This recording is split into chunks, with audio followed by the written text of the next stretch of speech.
There it is. There it is. What's going on, everybody? We are back once again after a brief layoff. Your boy had to do a little bit of moving, but I am into my new space and into my new element. Still getting used to a couple of things, but the good news is it's over. It is over. And for that, not even singing for applause for myself. I'm just glad all of this stuff is over. It was far more work. It was far more work than I thought at first. And it was a nightmare in certain respects, but I'm glad it's over. So yeah, I'm in a new spot, new space, permanent studio setup. I'm very happy about that. And glad to be back. Glad to be back in the saddle. Glad to be recording. So as always, before we get started, check us out on Spotify, Apple Podcasts, and Amazon Music. If you would like to download the podcast version of the show, we certainly appreciate it. If this is your first time checking us out, be sure to hit that like button, subscribe to the channel, leave those comments. Let us know what you think about the commentary in this or any other video. And as always, I like to say, we do not take for granted the value of your digital currency. So if you do subscribe to our channel, we recognize that it is indicative of the fact that you receive value in what we do here. Whether you agree or disagree, you receive value nonetheless, which is the highest form of flattery. We do not take that for granted, and we thank you very much. That's even if you're leaving negative comments, it doesn't matter. You believe that what we are giving provides value, thus you subscribe and you want to hear what we have to say on certain things. So thank you very much for that. Now, as I continue to wipe off the rust, we'll go ahead and get right into it. First thing that we are going to talk about as I queue up my articles here. If you can tell, I'm still quite rusty. So I have to mute a tab first because videos on WorldStar play automatically. And then I have to wait for the ad to finish because YouTube WorldStar videos also automatically get queued with an ad at the beginning. Similar to YouTube, no different. Normally, I'd already have this queued up, but because I'm rusty, I forgot. But it's all good because we're going to get it going. Yeah, I'll get back into the swing of things in no time, folks. Don't you worry about it. But first thing that we are going to discuss is more interesting comments made by a friend of the channel, Dave Chappelle, who is expressing some of his observations with where he thinks the world is headed as we continue to embrace more technology, more AI, more automation. His questions are, what exactly is this going to mean in terms of thought and thinking and critical thinking? And are those things going to go by the wayside as we continue to embrace automation and technology? So check out what Dave had to say about how he is looking at the world and the way it's rapidly changing in the face of the advancement of technology.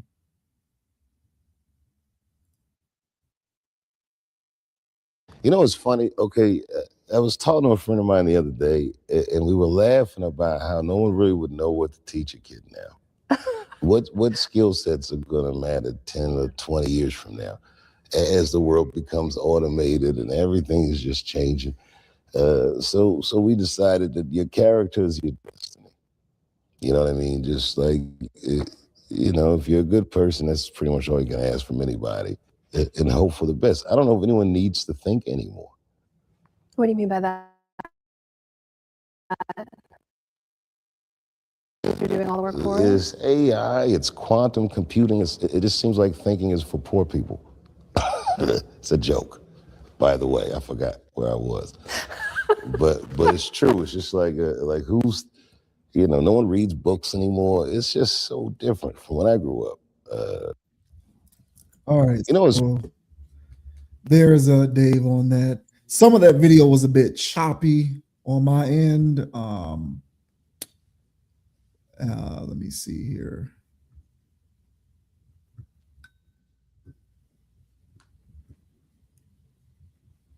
So it came through a little choppy over here too, but I mean, you still was able to understand what he said. Yeah. So let me get rid of that tab as soon as possible because WorldStar gets fugazi. So that was Dave there, and he was, talking about automation and what skills are going to be needed in the future, and he's wondering whether thinking is going to be for poor people. Now, he was saying that tongue in cheek as a joke, but it was nevertheless an interesting way to think about this. So, what do you think about Dave's comments? Do you think it's just, hysteria, or is there some legitimacy to some of his concerns about where the world is headed with all the automation? Yeah, man, that's the cool thing about Dave or comedians with a voice like Dave is that they can say some stuff like this that is thought provoking, and it can be also comedic. The joke clearly went over the reporter's head. She didn't know what to make of it. She didn't know if she had to defend the honor of AI, or is this a lighthearted joke? So he had to let her know it was a joke. But somebody like Dave could actually say what's on everybody's mind, but at the same time, he can glaze it over as it just being, satire. But the unfortunate and the uncomfortable truth is that, well, that's most likely what's going to end up happening. So the effects of it didn't hit yet. I mean, especially the part where he says, like, what are jobs are going to look like 10, 20 years from now? What are they going to look like? I mean, jobs right now don't look like they did 18 months ago. So what is it going to look like 10 years from now, man? I mean, it is a complete sideshow. And for the people that are, knee deep in the trenches using AI, it gets to a point, man, where, you're not activating certain neurons in the brain. It's not like people were using them anyway. but at least for the thinking class of people that would consider themselves thinkers that have migrated over to AI, those people are now being atrophied. So it's going to be an effect, because what it does is you just ask it a general question, and it's going to give you a general last answer, but it sounds real good, and it's good enough for you to take and run away with. And enough of that is they can build a house of information that don't tell you nothing. It's astonishing what AI can do, because you can go back and forth. You can have a debate with it. The way that it is structured, it's going to give you the status quo 100% of the time. Nothing being challenged, nothing that's actually free thinking. The stuff that it does tell you that does seem like it's free thinking, that does seem like it's a bit against the grain, it's being funneled through the same lens of what is the word here? Censorship. So you're still not getting the real raw stuff that you would have gotten from a book, or you would have gotten from a documentary, or anything from that nature. So yeah, man, it's out there. People that are leaning into it are using that more than actually thinking nowadays. I think AI psychosis is a real thing. Yeah, man. And so it'll only get worse, because we've seen the effect that what Google did were having with, millennials when it came to just spelling, myself included. I was like, yeah, Google know what I meant, and they do know what I mean, So enough of that. Spell check, man. Our whole generation don't know how to spell, even if they know how to read. Some of them people don't know how to spell stuff. So it's a crazy situation we're in, man. But unfortunately, it is most likely very probable for a future for there to be people walking around and not thinking at all. We make jokes of it now, but they literally won't have to think, which is outrageous. But what are your thoughts, man, on Sir Dave Chappelle saying that, hey, man, in the future, thinking might just be for the poor? What are your thoughts, man? I think that there's a school of thought that particular perspective is overblown, that it's hysteria, that it's just based in fear. Because if you look throughout human history, whenever there were these huge leaps in advancement of whatever, whether it's infrastructure or technology or anything like that, it was always equally met with fear of what's going to happen because there was a lack of knowledge of what the future is going to look like. It's fear of the unknown. So a lot of people who would disagree with what Chappelle had to say there are likely people who will point to these various points throughout human history and say, this always happens, guys. Every time something new is on the horizon, people get scared and afraid because there's a fear of the unknown. But eventually everybody adapts and the world moves on. And there may be certain things here or there. There may be certain casualties. There may be certain aspects of collateral damage. But the calamity that everyone is fearing possible isn't actually what's going to happen.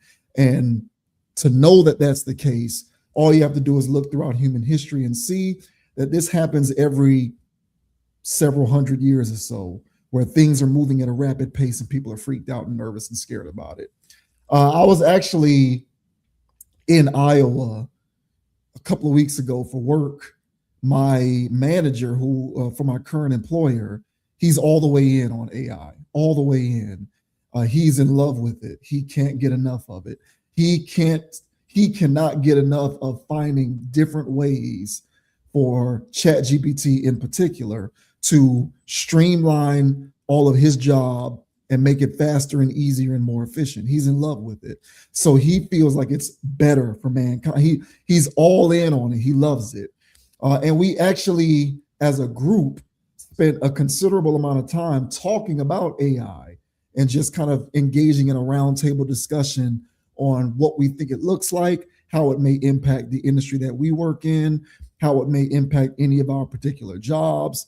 Some of those comments and conversations dovetailed into larger societal observations about how it's impacting humanity, so on and so forth. And he brought up that same point, which is all throughout human history, whenever there has been a leap in anything, it's usually met with aggression because people don't respond very well to having a fear of the unknown. So when the typewriter came out, people were scared it was going to adversely impact whatever was before the typewriter, and people were freaking out. When the cotton gin came, this is what he was saying. When the cotton gin came out, people were freaking out because it was like, well, what's this going to do to, I guess, cotton pickers? When the railroad came about, there was a fear. What is this going to do to the stagecoach and the horse and carriage? So his thing was like, this happens throughout human history. And the question that I posed to him when he was saying that was, okay, yeah, that may be true, but what if this represents a unique inflection point in human history? What if this represents a once in a generation nexus event in which things get so fundamentally altered that it does change society in a way that we didn't anticipate, and there's no going back from that? And so we're going to have to reconcile what the result of that is, and I guess learn to live with it, good or bad. Like, do you think it's possible that AI and automation and the accelerated rate in which it is taking place could potentially represent one of those unique inflection points, something that's different than the railroad or the cotton gin? And his response was, it's possible, but he believes it's unlikely. And I believe that it is likely, but we won't know for another 20, 30, 40 years or so. I am of the mindset that these inflection points, as I like to call them, are now occurring at a more rapid rate than they did before, because we're exponentially increasing the rate at which we embrace new things. I've been on the record on this channel before saying that I do believe social media, Instagram in particular, and my belief in that is nothing new. There's other people who believe this too. I just so happen to be one of them. I do believe that social media and Instagram in particular fundamentally alter human behavior, fundamentally altered the way that men and women communicate with one another, fundamentally altered the foundational fabric upon which things like marriages and relationships are built upon, to the point that now in 2026, there's all of these YouTube channels and podcasts talking about marriage and relationships because people can't get enough of it because everybody's confused about what it looks like. There was far less confusion when there was so much less stimuli, pre-YouTube, pre-social media, and pre-Instagram. So I think social media was that nexus event when it comes to interpersonal communication and dynamics. And everybody's confused about it now, but it occurred at this point 22 years ago, back in 2004, or more specifically, 16 years ago when Instagram came out in 2011. So I think it's very much possible AI and automation represents yet another one of those unique inflection points. And we are going to have to reconcile the result. Are we okay with all of these efficiencies and conveniences in lieu of sacrificing some of the more fundamental aspects of humanity that we have become accustomed to? Some people are going to say no. Some people are going to say, yeah. I myself am fearful. I wonder what the impact of that is going to be. But I don't think that you can just brush this off to the side as this happens throughout history and it's much ado about nothing. Your fears are unwarranted, folks. Just embrace it. It's not a big deal. Nothing to cry over here because everything's going to be fine. I think it's a bit more complicated than that. Is it going to be like a cataclysmic, is it going to be like a world-ending event, like a extinction level tsunami or a meteor hitting the earth? No. But is it going to potentially fundamentally alter human behavior in ways that leave us confused and perhaps worse off? Yeah, I think that's entirely possible.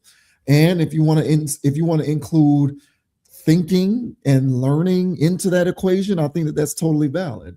So I think that his point is warranted.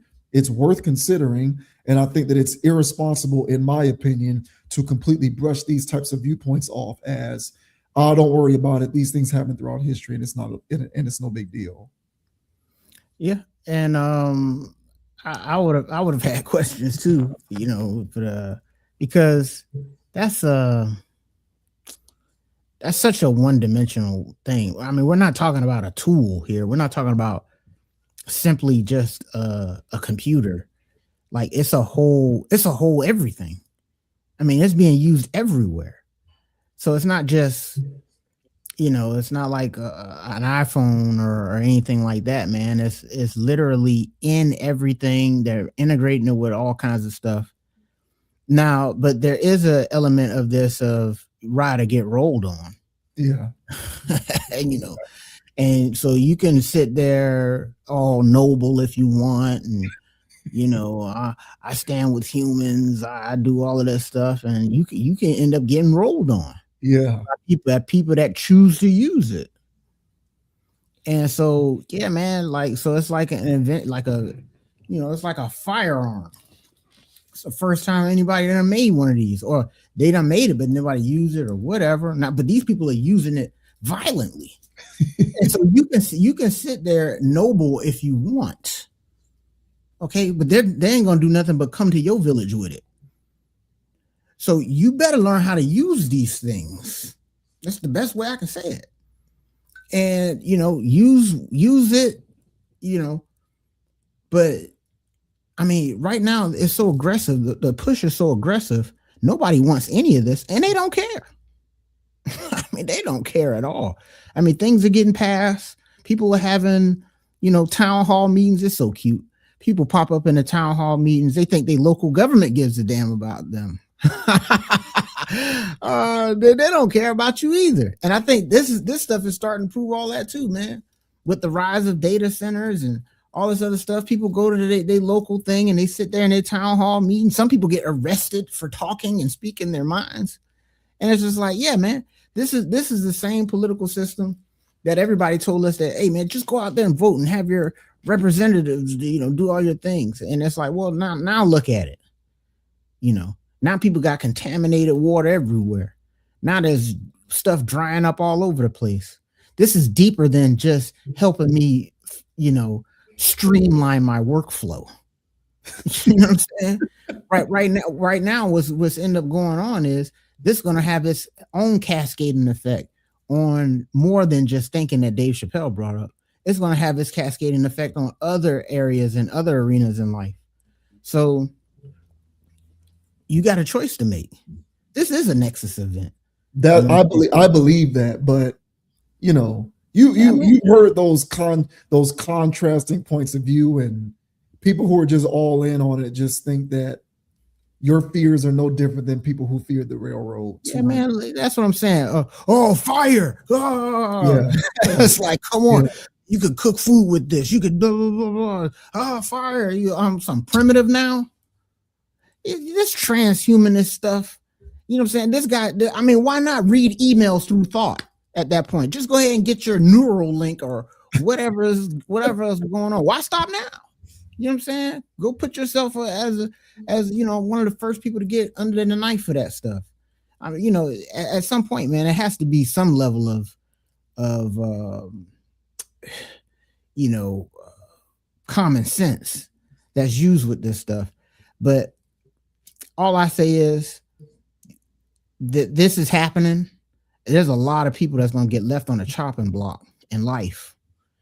And so, to give yourself a fighting chance, so you know, I ain't gonna tell you what to do. What I'm telling you, what I'm doing is if they got these things out here and it's being used, I'm gonna get out there and I'm gonna mix it up and I'm gonna use it. And whether I like it or not, it's just like, look, if they're planning this out 10 years from now, 15 years from now, I better have a head start, or at least be literate in it. So yeah, man, I'm sorry, man. You know, the thing where Dave said, you know, think it'd be for the poor. I mean, that's the multi-layered joke, but you better at least put yourself in a position to not be the ones that's getting rolled on, and at least have yourself a safe place for you and your family, whatever that looks like and whatever that may be. But sitting there and hollering from the rooftop with your picket signs and stuff, it ain't working. So you better figure something out. Yeah, it's not going to work because commerce is always going to win out. Mm-hmm.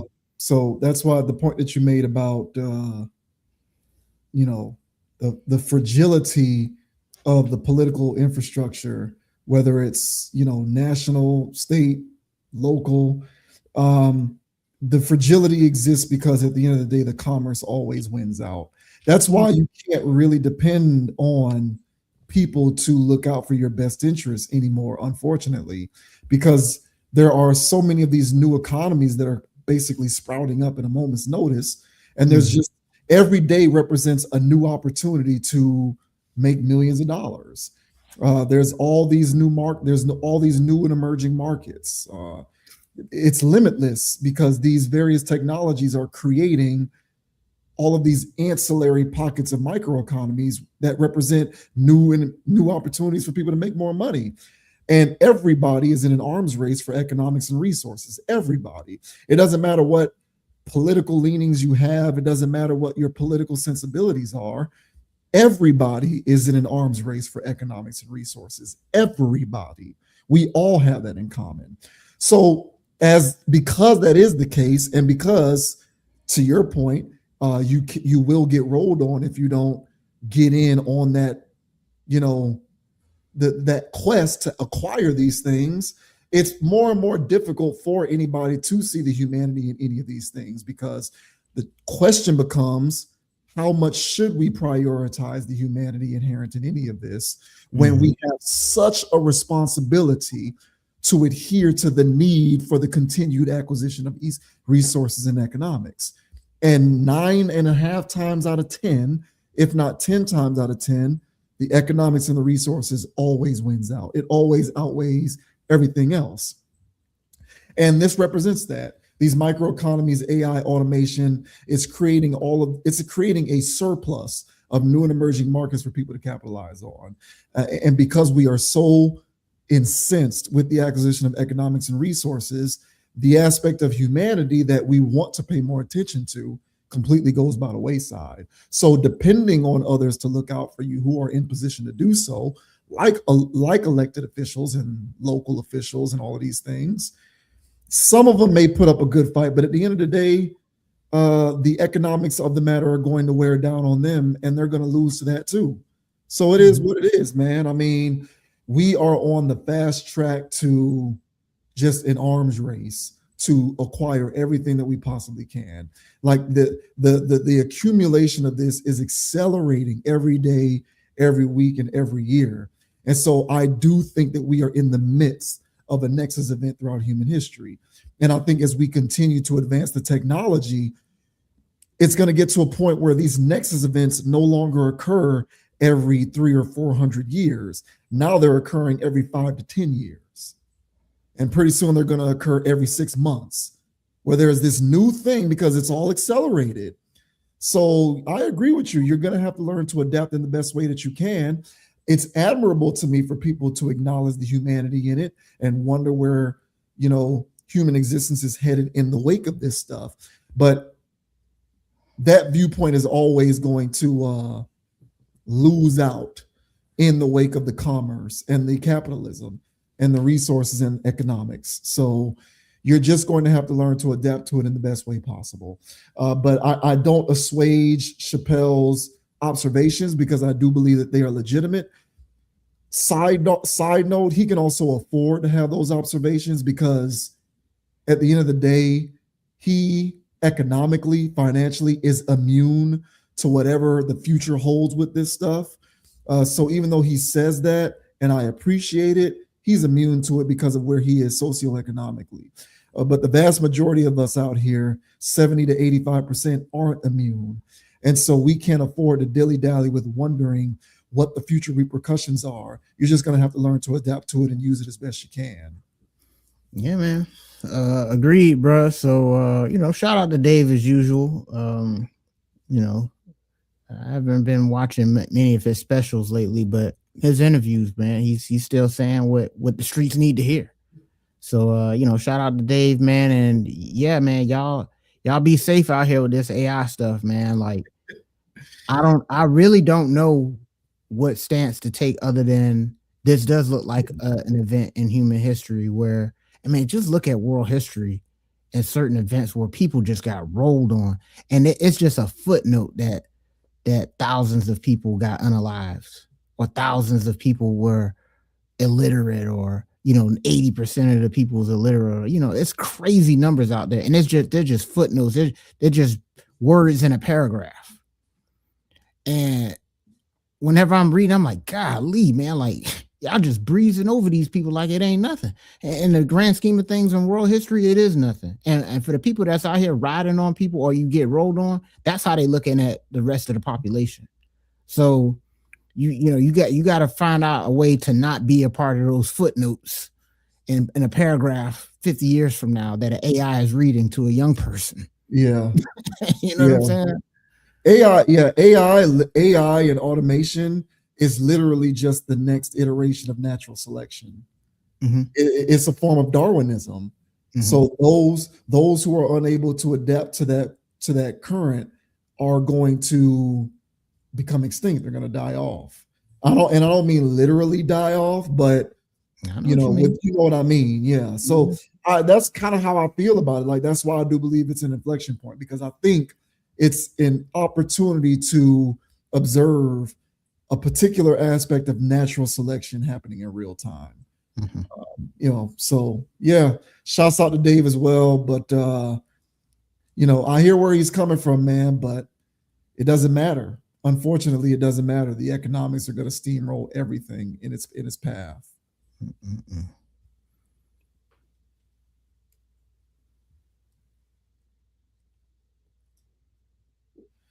And now we move along to the archetype of a woman who is increasingly becoming pedestalized these days, unfortunately.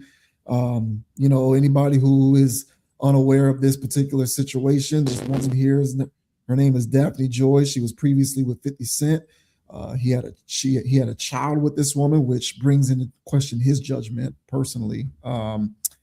She went on to then become a tool for the diddler. An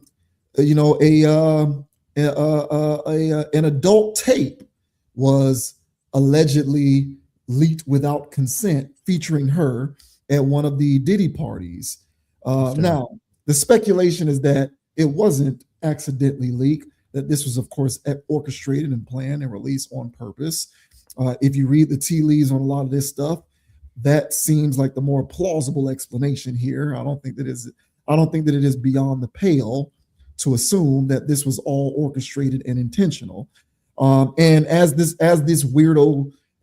go in this weirdo culture, particularly in this weirdo Western nation, she is now being afforded a platform in lieu of the release of this tape to espouse her beliefs and how she looks at the world and various things. And people are actually listening to this broad, which is just, it's unbelievable. And folks, a person will rightfully question why we're even talking about her on this channel, because my comments would lead one to ask, well, if she's a nothing, why are you bringing her up? Well, we're bringing her up because there's people who are listening to her.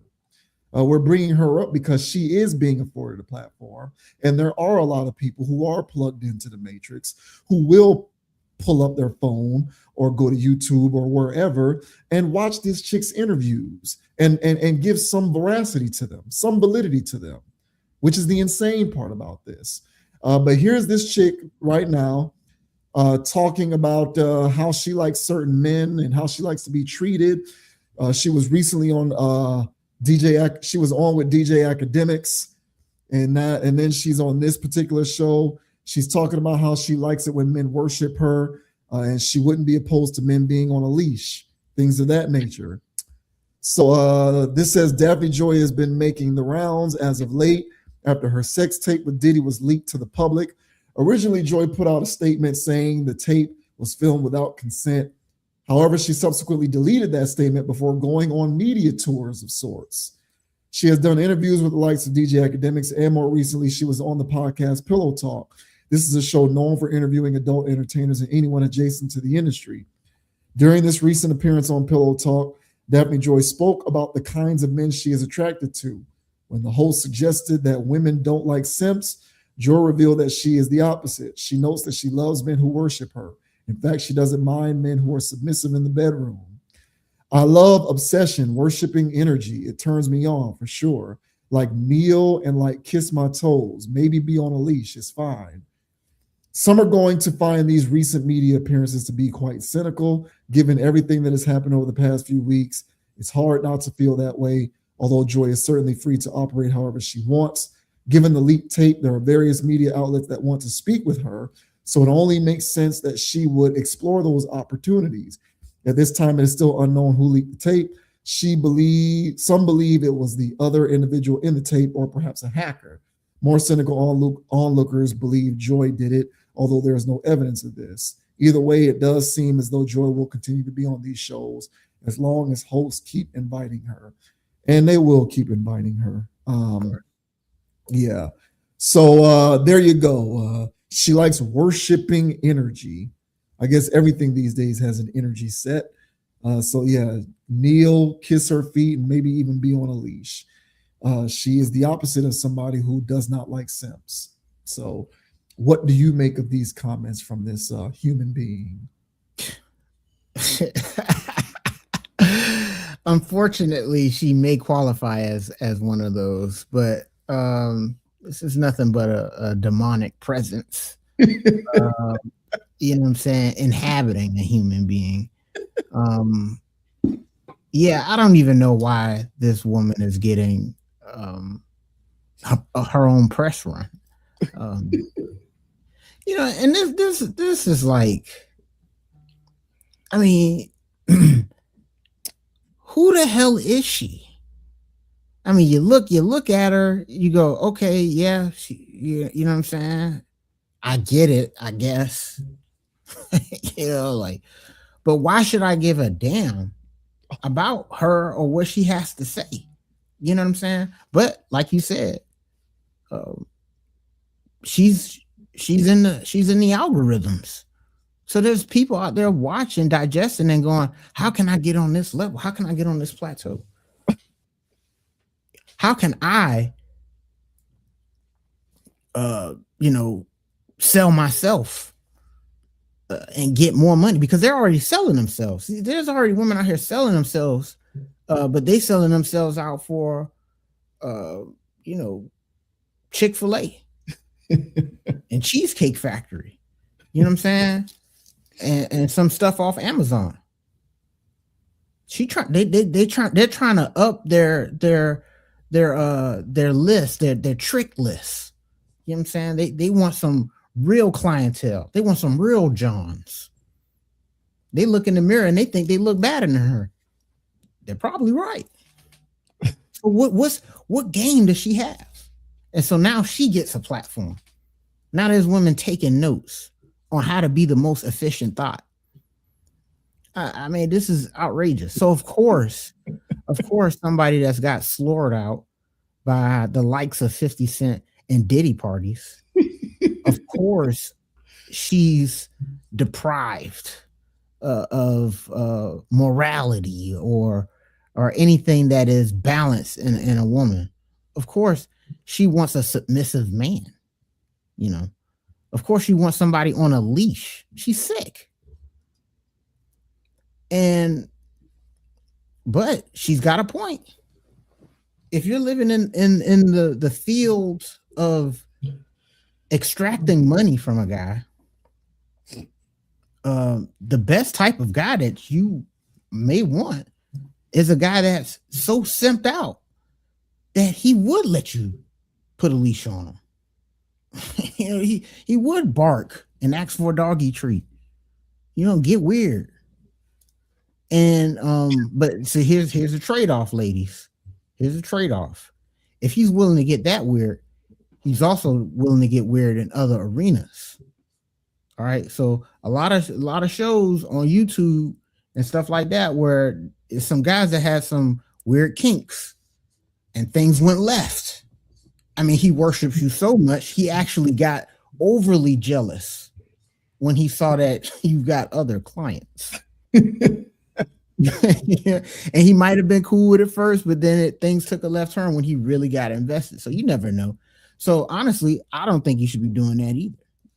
But moral of the story is that she is getting this platform, you know, on the likes of Cam Newton. I'm sure she's going to be on Club Shay Shay and all these other things if she hasn't already been. You know, why do we need to know who the woman who blew off, you know, Diddy and all these other people? Why do we need to hear her opinion? It's beyond me. But society is really scraping the bottom of the barrel when this woman is actually getting a platform to spew her toxicity. But I digress, man. What are your thoughts on this Daphne Joy saying that, hey, she wants a guy so simped out that he worships her, and hell, she can even have him on a leash? What are your thoughts, man? Not surprising.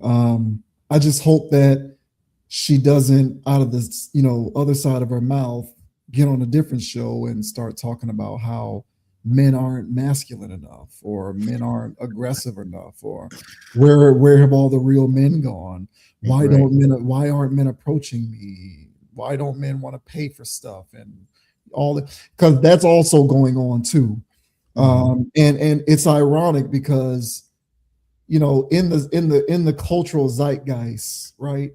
The reason why the relationship goings on of men who are in the entertainment industry or who are in the professional sports arenas, the reason why their relationship goings on are always such a hot button issue is because those men, culturally speaking, are perceived to be of value.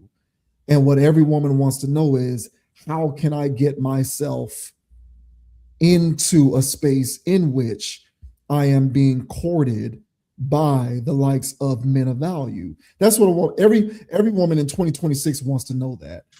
You know, how can I get in bed, literally and figuratively, with all of the men who are of value? You know, entertainers, athletes, and these various other guys like this, they're perceived to be men of value. Now, the reason why I bring that up is because, you know, one of the things that Kevin Samuels used to talk about, God rest his soul, was what actually constitutes a high value man. And he had clearly defined parameters for what constitutes a high value man. Now, I don't remember all of them off the top of my head, but a few of the ones that I did remember were, you had to have sustained a certain level of income for an extended period of time. So it isn't that it isn't that your net worth was what it was in that moment in time. It's that you had built this up and sustained it for like a period of 5 to 10 years or something like that. And once you sustain it for that long, then from an income standpoint, you had qualified. Other things that he said was, you can't be a man who came into money quickly. You can't be a man who came into money via tunnel vision. Athletes, entertainers, people who are performers, these people who just kind of come into money real fast, sometimes at a young age, they don't qualify because you didn't have to build this up over an extended period of time in which you were literally grinding from the mud and getting your resources together and building an enterprise. You kind of came into it real quick because you had some kind of a talent, or you were able to leverage some kind of opportunity to kind of get your foot into the door. And then you quickly started making millions of dollars. He was very clear that if you fell into that category, even if you do have the money or even if you do have the profile, you are disqualified from being called a high value person. And another one of his qualifiers was having a network of other men who also are high value and being able to sustain that network and have that network vouch for you. So I forget the number that he put out there, but he said you had to have a certain amount of other men who occupy the appropriate space, and you had to be able to have that established network for a prolonged period of time. And once you did, you qualified as high value.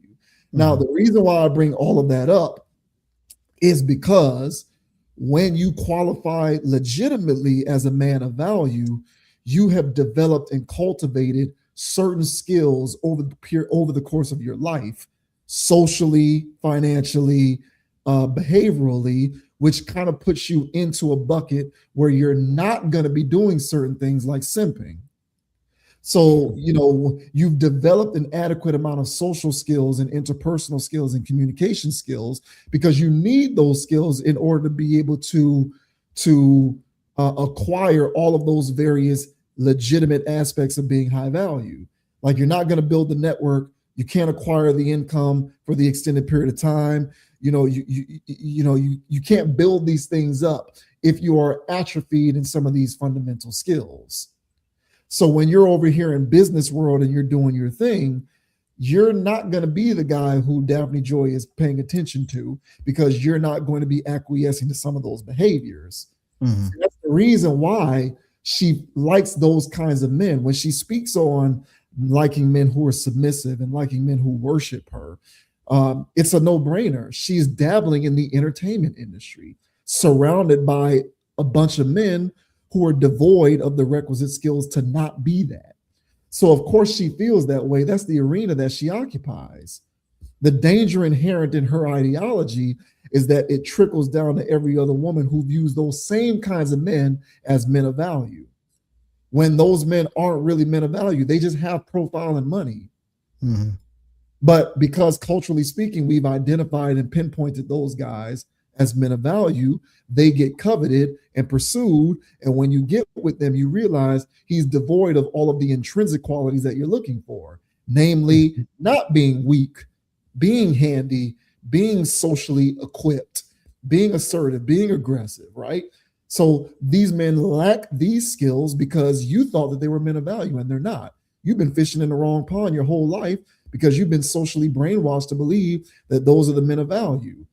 And you've been socially brainwashed by chicks like her, who are dabbling out of her mind in that cesspool of men who are devoid of those qualities. So that's the thing about it, is being able to take inventory of your priorities and understand what value actually means. And it's not the kind of guy she's looking for. But a lot of chicks don't understand that because they themselves have been atrophied of the ability to be able to properly identify what a man of value even looks like. And that doesn't mean he's six figures or makes a boatload of money or whatever. That means identifying the intrinsic qualities. And even if they were to identify those intrinsic qualities, they've been MK Ultra into believing that those qualities are inherently unattractive anyway. So it really doesn't matter. So they'll continue to listen to out of their mind people like her spewing this ridiculous manifesto. And this is where we are in the world. Everybody's confused. But it doesn't shock me one bit that she expresses those viewpoints, because look at the pond, the murky, toxic waters that she's swimming in. It's full of men who fit that bill, because these are all guys who would never in a million years qualify in the way that Samuels used to describe what a man of value actually is. Well said, bro. And this is this snapshot of human history, where these ladies of the evening are put on pedestals by everybody. Masquerade, yeah, they're being masqueraded as if they were normal people. Not only normal people, but scholars of noble righteousness. The type of platform these people got were held for scholars, mathematicians. Okay. Now we got bimbos. We got bimbos. I never use that word, but this woman qualifies as that. And she's parading around doing her own form of press run for what? Because you give your box out? Because you got a bad pH? Like, what do I care about what you say? But like you said, and like I said, she is a microcosm of something that's been going on for years, where the over sexualization of everything, from the videos we watch, man, as young people, because this is our market. Yeah, this is ours and Gen X's. You know what I'm saying? And this is our market. And those videos we watch, those TV shows are we were the first area that dealt with reality TV. And you keep bringing up Instagram and all this other stuff. Like, this is the culmination of all of that stuff. To now these women get platforms. They write books. What the hell's going on? I don't know. Yeah, this is utter madness. And so, hey man, I had my moments, man, when I wanted to be a rapper, man. I wanted to be out there, being a wild man. You know what I'm saying? And a part of it was appealing because it looked like fun to see what these rappers were doing, the type of parties they were having, the kind of cars they was driving, all of that stuff, man. I was like, yeah, man, I want that. You know what I'm saying? I'm gonna do it my way, but I want to live like that. And so I get where these young people are growing up looking at this fast money stuff. Hey man, it's hard to live out here, man. I just came from the grocery store before I recorded, bro. I had 3 bags and stuff, man. It was damn near $100. Yeah. And it wasn't 3 full bags. I just put the juice in one and the water in the other. It was 3 respectable bags, bro. And I dropped damn near $100. So it's hard out here, and everybody's feeling it. So when they see people that appear to be living, above regular people means, and the only thing that these girls got to do is give a box out, which they've been kind of doing already for free. Why not monetize it? So we've gotten into this space, and then so now, yeah, the Amber Roses of the time and all this other stuff. Now we I don't have to hear about what Daphne Joy has to say, but they're pushing her on us. I never knew this woman's name. You know what I'm saying? But the Diddy trial made it a thing, and now her press run is doing it. DJ Academics, flipping Cam Newton. That's what I said. Who's next? Yeah. Shay, Nick Cannon. Why do we give a damn about what she said? And notice she's doing the same type of run that Cheyenne Bryant does. Just psyop behavior. But hey, I digress again, man. all I got to say, man, if there's a woman out here that looks up to this woman in any capacity, if there's any man out there that will drink this woman's bathwater, because I know there are. Yes. You know what I'm saying? And there's STIs and all kind of stuff floating in there, and they don't give a damn. And they'll still sip on that water. So for all of you creeps and weirdos, man, I don't care, bro. You know what I'm saying? Y'all can kick rocks too, man, along with Miss Daphne, because we need to do away with this, and we need to bring shame back into the game. Yeah. So I'm shaming her, and she gets 1,000 lashes. Unbelievable, man. Yeah, I agree. You know, I think shame in certain respects had an appropriate place. And the way that we have aggressively tried to eliminate all forms of judgment has just given way to any and everybody believing as though their views on the world are legitimate. Mm-hmm. And I think that that's silly. We need to go back to understanding that there are certain ways of looking at the world that shouldn't be legitimized. But you know, this goes right in line with what I've been saying about the aggressive normalization of sex working. She's adjacent to that conversation. Like, she is an adjacent to that dynamic. Like, that's the aggressive normalization of that kind of lifestyle is why she's afforded that platform, because all she was doing was going to work, essentially. Basically. Yeah. So good luck to us out there, man. And you know, I remember, I don't remember what video we were doing. This is a while back. But I remember saying at the time I had a 15-year-old nephew, because he's 16 now. And I remember saying, like, these are the kind of women he's going to be choosing from. Like, the world is going to be this, you know, like, and I feel for him, because hell, men our age are dealing with that. Yeah. Men our age are dealing with that, let alone men's, you know, a couple of generations removed. So it's tough, man. It really is. This is something that I can't really say, what is the world going to look like 10 years from now? All I have to do is just ponder and wonder. But man, it's going to be a situation where, you know, guys are just going to have to realistically accept, yeah, my girlfriend does OnlyFans. And there's nothing you can do about it, because that's just what it is. Like, it's just what it is. You know, you're going to be bringing your girlfriend home to meet your mother, and she, you know, gets naked in front of a phone and a ring light for a bunch of guys, for a bunch of dudes who subscribe to her. I don't know, man. What are you going to do? Yeah, I don't know, man. Just stay safe, y'all. That's all I got to say. Literally stay safe. Jeez. We move on to Tyler, the Creator, who is not a fan of Meta glasses. He feels that they need to be banned. He is not a fan of the application of the technology.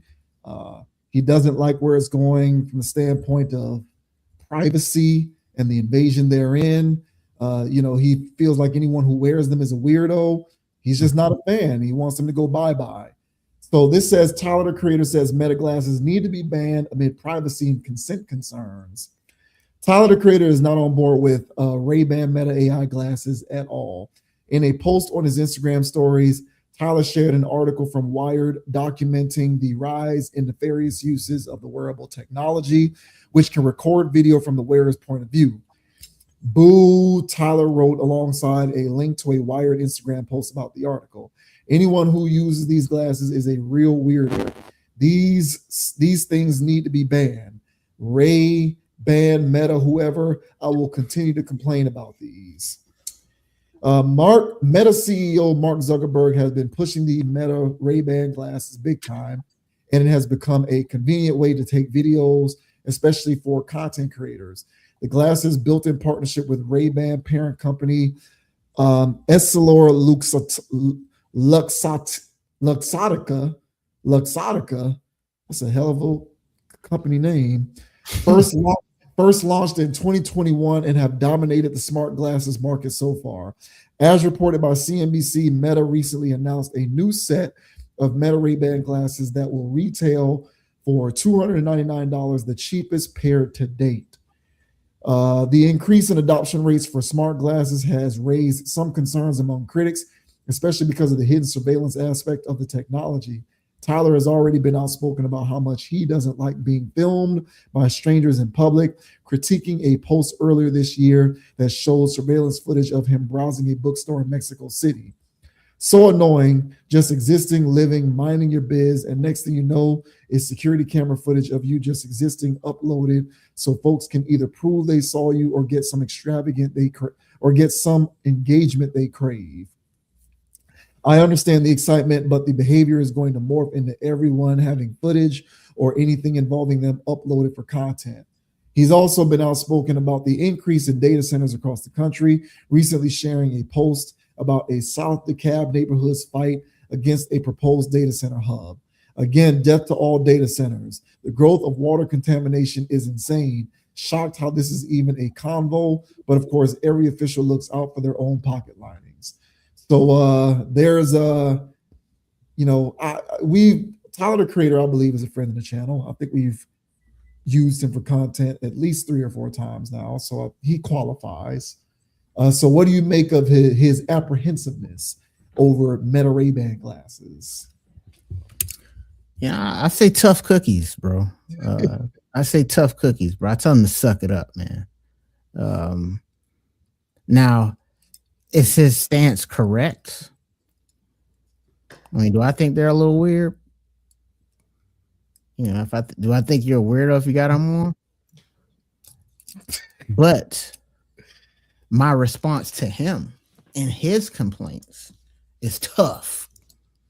Suck it up, bro. We're dealing with this guy's a troll. I was there for the rise of whatever the hell what he did is. I hated every second of it. I thought it was bad for the future. I thought it was bad for young people. I thought young people did not need to be a part of his weird agenda stuff. I think the things that he was doing just for ads or for the sake of trolling, I thought that was weird. I thought that was weird behavior. I thought that would change the future and the trajectory of people. And I was right. I was damn right. The future is here for a lot of those people that grew up with his odd future stuff. A lot of his weird agenda-based things. You didn't get a show on Cartoon Network because you're funny. You got a show on Cartoon Network because they put a whole bunch of other weird stuff up around that same time. And your weird brand of humor, I'll do anything for the sake of trolling and comedy. Now it comes back to you, bro. Now you can't enjoy your little coffee. Now somebody's going to record your ass. Now somebody's going to be weird to you. And I find that ironic, and I find that hilarious. I don't care for this person. Still don't. I think all of his musical genius is overblown. And honestly, I think that's propaganda by his label or whatever publicist he has. Because there's nothing that he does that's musical genius, in my opinion. It's the younger kids. They think he's a genius. Yeah, it's because they grew up with his stuff. Yeah. Just like these young people gonna grow up with Meta glasses, and they don't think it's weird. They think it's just latest technology. Just like the people that were growing up when he was doing his weird stuff. This is just the latest thing, man, to just be a troll for being the sake of being a troll. Am I gay? Do I go with Jaden Smith? Am I this? Am I that? Hey, y'all, I'm just joking. Hey, you're weird if you don't like gay people. Oh, hey. All of this stuff. Now the chicken's coming home to roost. Now you want to talk about stuff that people actually care about, like surveillance states and data centers.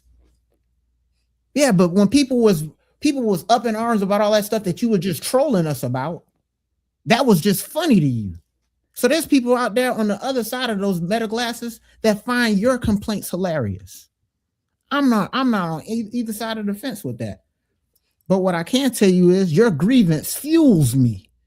Much like how my grievance back in the day used to fuel you because you was trolling for the sake of trolling. You need to get over it, man. There's deeper things in life than these, whatever your angle was. So no, Tyler the Creator, I'm not gonna sit here and feel sorry for you because somebody had their meta glasses on and they recorded you having a private moment. It's only gonna get worse, Mr. Creator. So I'm here for it for him. You know, his tears, it tastes like fine wine. But what are your thoughts, man? Tyler the Creator not having it with these meta glasses, bro. What are your thoughts, man? Yeah, all of that is well said, and I agree with all of it. And I'll just add to it. You know, this is somewhat going to relate to the topic that we discussed at the top of the show with Chappelle. But yeah, he's just gonna have to get used to it. It doesn't matter. It does not matter how uncomfortable he is with the invasion of privacy. It's not gonna stop people from buying them. It's not gonna stop. It's not going to stop the deregulation of them being allowed. It's not going to stop the amount of money that can be made. It's not going to stop the market from persisting. So he's just going to have to get used to it because there's nothing that he can do.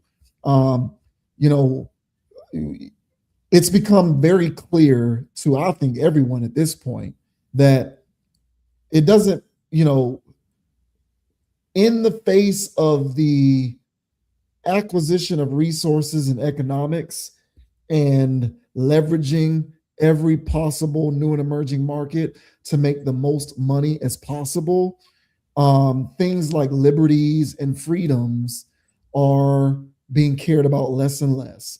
No one gives a damn. Like, at the end of the day, do most reasonable people say we should all be able to enjoy certain aspects of privacy? Should we be surveilled at all times? You know, most reasonable people are going to agree that those things shouldn't stop. But those same reasonable people, when faced with the prospect of being able to leverage the eradication of these liberties in order to make a lot of money, they're going to opt to get in on that. Mm-hmm. The vast majority of the population is going to do that. So at the end of the day, when faced with the opportunity to leverage any of these things, which erode all of our traditional sensibilities, when faced with the opportunity to leverage that, people are going to capitalize on it because it's an arms race for the acquisition of resources, period. Mm-hmm. So yeah, I may care about liberties like privacy and family values and traditional sensibilities. I may care about those things, but if given the opportunity to become a millionaire because someone approaches me with an idea to invest in a product that erodes all of those sensibilities, the likelihood is I'm going to capitalize on that opportunity. Now, what does that say about how much I really cared about all of those sensibilities? And that's where I think most people are. Like, this economy is treacherous. It is more treacherous than it ever has been. The gap keeps getting wider. The cost of goods and services keeps going up. People have to be able to keep up with this stuff. People have to be able to keep the ends coming in a manner that is commensurate with being able to keep pace with how much things continue to cost. The cost of living isn't going anywhere. And so people are more than willing to sacrifice freedoms and liberties and privacy so that they can be able to keep up with those things in a commensurate fashion. Mm-hmm. So he's just going to have to get used to it because it's not going to stop unless he's going to, drop everything that he's doing and figure out ways to contribute to the decrease in the widening of the wealth gap so that people aren't so willing to sacrifice all these things in order to make those ends. He might as well just get used to the program because there's nothing that he can do about it. No, ain't nothing he can do about it. And yeah, man, I just find it ironic when, somebody that's been literally going around and making everybody else uncomfortable for his own giggles, and somebody finally makes him uncomfortable, and now he's standing on a soapbox. It's like, nah, bro, like, if you dish it out, you should be able to take it, man. And it's just like a comedian or anything else, man. It's like, you've got all the jokes, and now that somebody's got a joke for you, and they poking at you, now all of a sudden it's not cool. because Tyler, his whole shtick was back in the day was, what I'm saying, the whole on the spectrum thing. Hey, is he straight? Is he gay? Racist jokes, doubling down, just making fun of black people. No redeeming qualities at all. Just hard ER. Yeah, just no redeeming stuff. Dave Chappelle, like we talked about before, if he's doing a joke and he put a hard ER in, I best believe there's a redeeming boomerang thing going on with that joke where it's not just a hard ER for the sake of it. Tyler, the Creator, on the other hand, he'll just drop it. He'll put it in the song, and so he'll tweet it. And the people that was retweeting it don't look like me. And he knew that. And he'll just do it anyway. And everybody else that was uncomfortable in the room and in the world, that's their problem. Well, now this guy that's minding his own business with his meta glasses on, you're in a public area, Mr. Creator. So he didn't come into your house, or he's not peering through any windows on some real weird stuff. You're in a public place. It's no different than having your phone out. So yeah, bro, if you get recorded on some meta stuff, you got recorded, bro. So be it. That's right. Yeah, man. You made everybody else feel uncomfortable for a decade. Now you can't handle it for one afternoon. Somebody recorded your behind. Well, get used to it, man. So yeah, man, I don't want to hear anything this guy's got to say, especially on something like this where he feels uncomfortable. I don't give a damn, bro, because you made people feel uncomfortable for I don't know how long. So yeah, man, he can kick rocks. Sorry about that. He can kick rocks. Yeah, I agree. And these observations to me, they largely fall on deaf ears as far as I'm concerned, because people are going to just go for what people are going to go for. People are going to go for the money. They're going to follow the money trail. They're going to follow the commerce trail. That's what people do.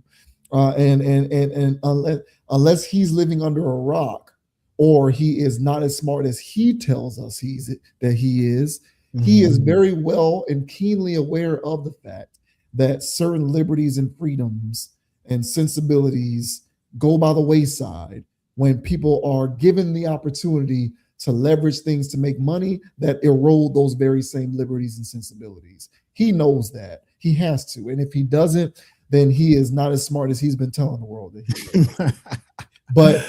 But at the end of the day, get used to it, bro, because there's going to continue to be an erosion of all of these things. You think privacy is the last thing to go? It's not. It's just the next thing to go.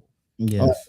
Everything is going to continue to go as people figure out various ways to leverage whatever they can to keep pace with the rising cost to live in this world.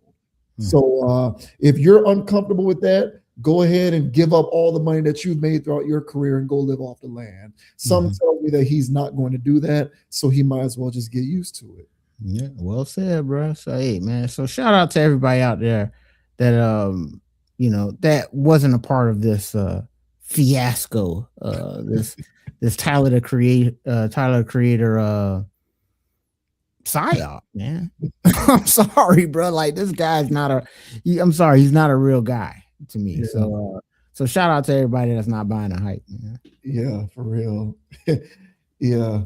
No shout out to him, more like 1,000 lashes.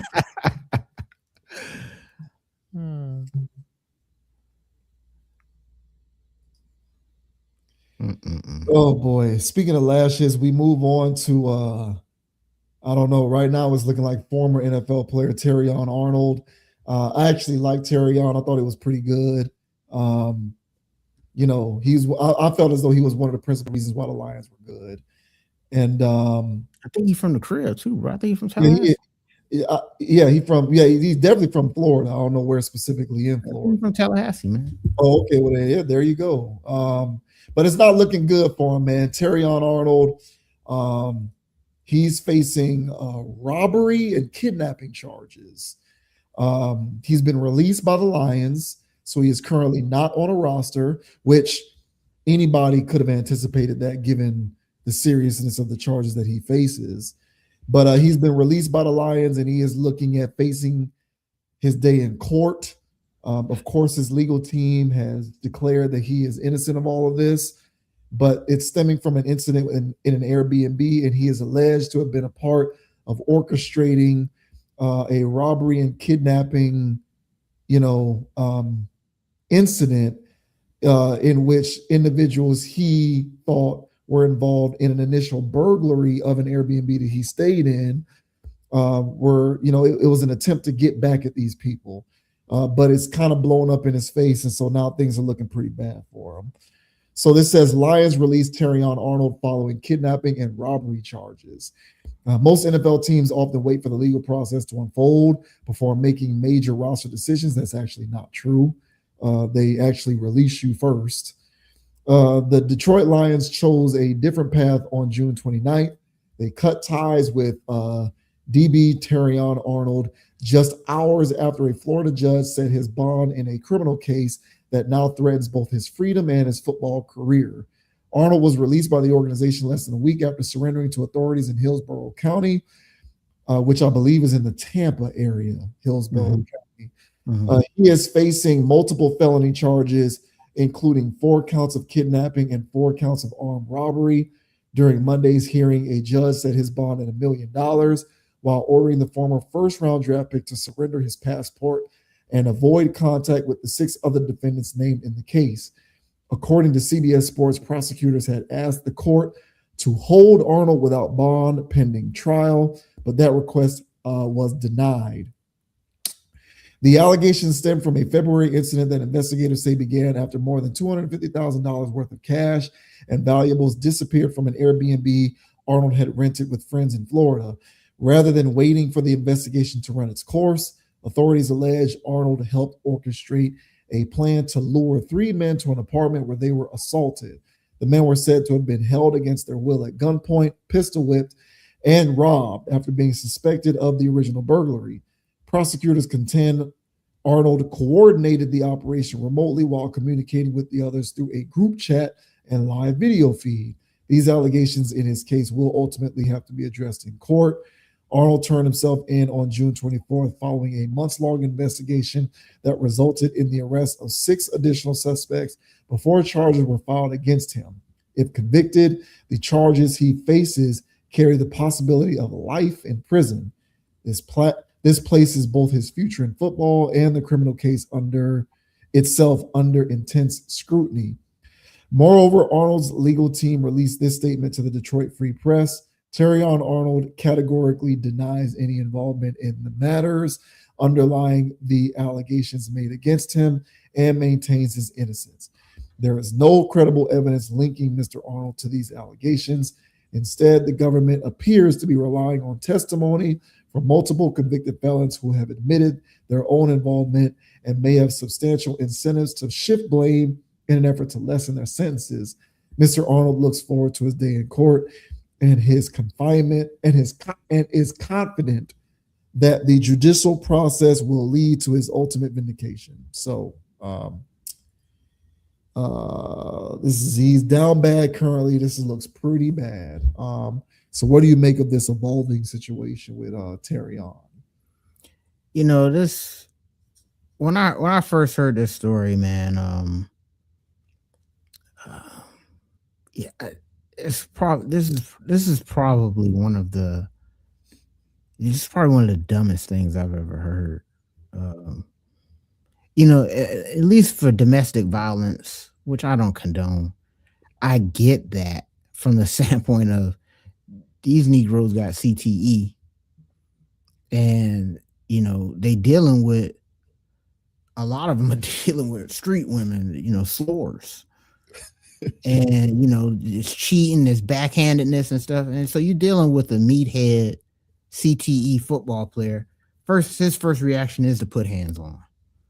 All right, so I understand why that happens. Not condoning it, but if this was a domestic violence situation, everybody else would be like, well, okay, yeah, it's dumb. You shouldn't put your hands on women, but this, on the other hand, I was like, what do you think this is, bro?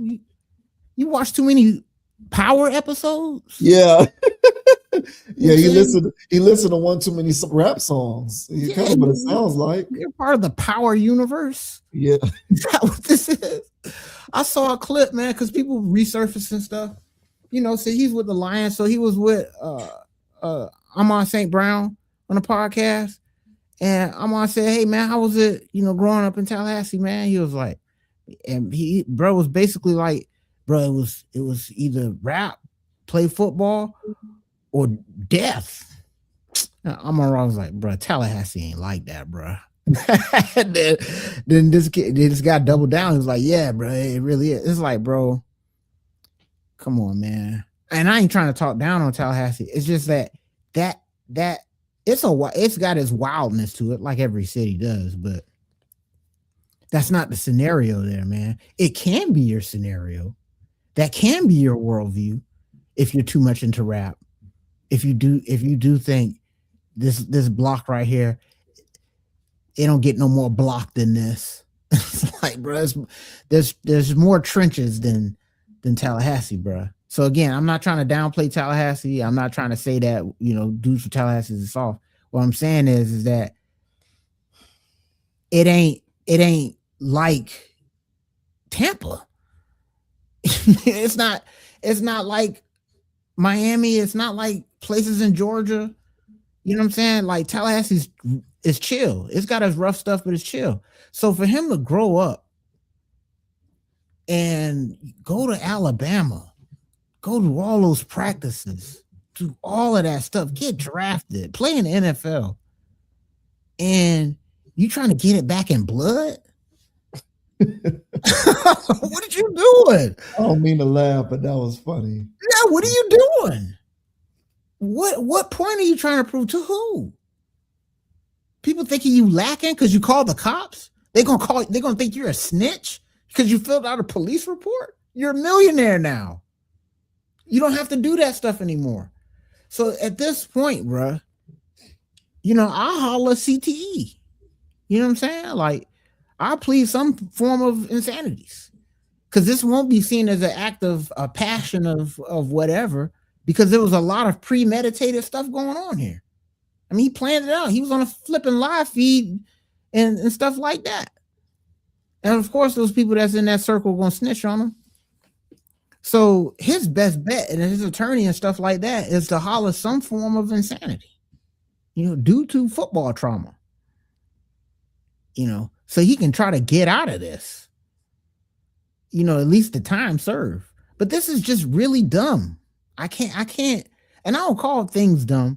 And I'm not calling him dumb, but that's a dumb decision. That was really stupid, bro. So, I can't think of any reason why anybody would do that outside of CTE and too much of that rap music, bro. But what are your thoughts, man, on Mr. Arnold being released by the Lions ultimately, but it all stems from him being involved in masterminding an armed robbery attempt. What are your thoughts, man? I hope it's not true. I hope it's not. I'm just trying to be positive. I hope it's not true, because if it is true, then it does call into question everything that you brought up there. And it's easy to get into the various things that he may or may not have been exposed to, which would have led him to make a particular decision like that. But I'll fall short of that level of speculation until we get more conclusive in terms of what his role in it was. Mm-hmm. But the allegations alone don't look very good. No. And honestly, if you've been in a group chat, see, the only thing that I'm confused about is if you were coordinating things in a group chat with other people, that information can be subpoenaed and obtained. So at that point, all somebody has to do is read the transcripts to know what your level of involvement was. Right. So that's the whole thing about it, is they can say that he was innocent, but at the end of the day, once that stuff is read and it's obtained as evidence, you're at the mercy of you're at the mercy of the prosecution at that point. Mm-hmm. So I for his sake, I hope that none of that is true. But I'm telling, but if it is true, you know, if they can argue CTE, I think that would be nice. I think that would be great if they could argue CTE. But yeah, man, what were the various influences that he was exposed to believe that you can just do something like this and get away with it? He listened to Pooh Shiesty, bro. Yeah. It's like, bro, everybody who you may or may not have gotten cues from to tell you that this is something that's appropriate, those individuals, I'm guaranteeing you, are either in prison or were in prison at some point. Right. That's not necessarily the kind of role models you ought to be paying attention to. At the very least, pay attention to people who got away with it. But you're paying attention to people who got caught, presumably. So it's just not a good look, man. It's not a good look. And for his sake, I hope it is because his brain is scrambled. Yes, because if his brain ain't scrambled and he just made a calculated decision because he thought that he could just orchestrate some scheme and get away with it, because I guess you thought that you were living in a simulation. You must have thought. I don't know what you're thinking, bro. You must be thinking that like those movies are real life. Right. That those songs are real life. Right, bro. If that is the case, if allegedly, presumably. Yeah, allegedly. So like, I hope for his sake that it comes out on the other end, that it's not all that it seems.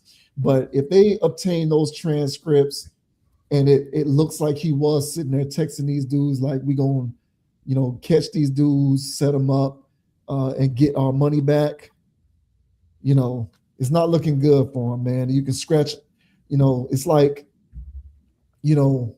chalk this up to yet another example of one of these guys who just, got it confused, like he got it real twisted, that thought that, the fictional world that you came from was reality. And it's not. Like in reality, things have consequences and you don't just get away with stuff. It honestly, it reminds me of the gambling stuff. It reminds me of these guys who are walking in and out of casinos, getting into these gambling debts and thinking that you're just going to get away with not having to pay them. Mm-hmm. And then when you get squeezed and you realize, oh, it's real, I do got to pay it. Yeah. Now you're getting into games and you're impacting the outcome of the game. Yes. You're affecting your parlays because you need to get out of this because you thought it was sweet. Mm-hmm. And not only do you do that, but then you get indicted on gambling charges because you thought that you could just get into the game and impact parlays and gambling setups and all of that, and think that you can just get away with that too. Mm-hmm. So, all the way around, man, I hope that the guy comes out of this as unscathed as possible. I really do. But at the moment, it's just not looking good for him. I mean, just call the cops, young people. Y'all see what's going on with he listens to Pooh Shiesty, bro. 100% is Pooh Shiesty in his playlist. You know what I'm saying?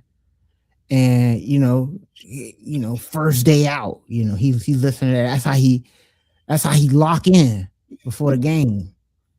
So that's the page he on, bro. He think life is a rap video. That's the only way that you're doing that. You know what I'm saying?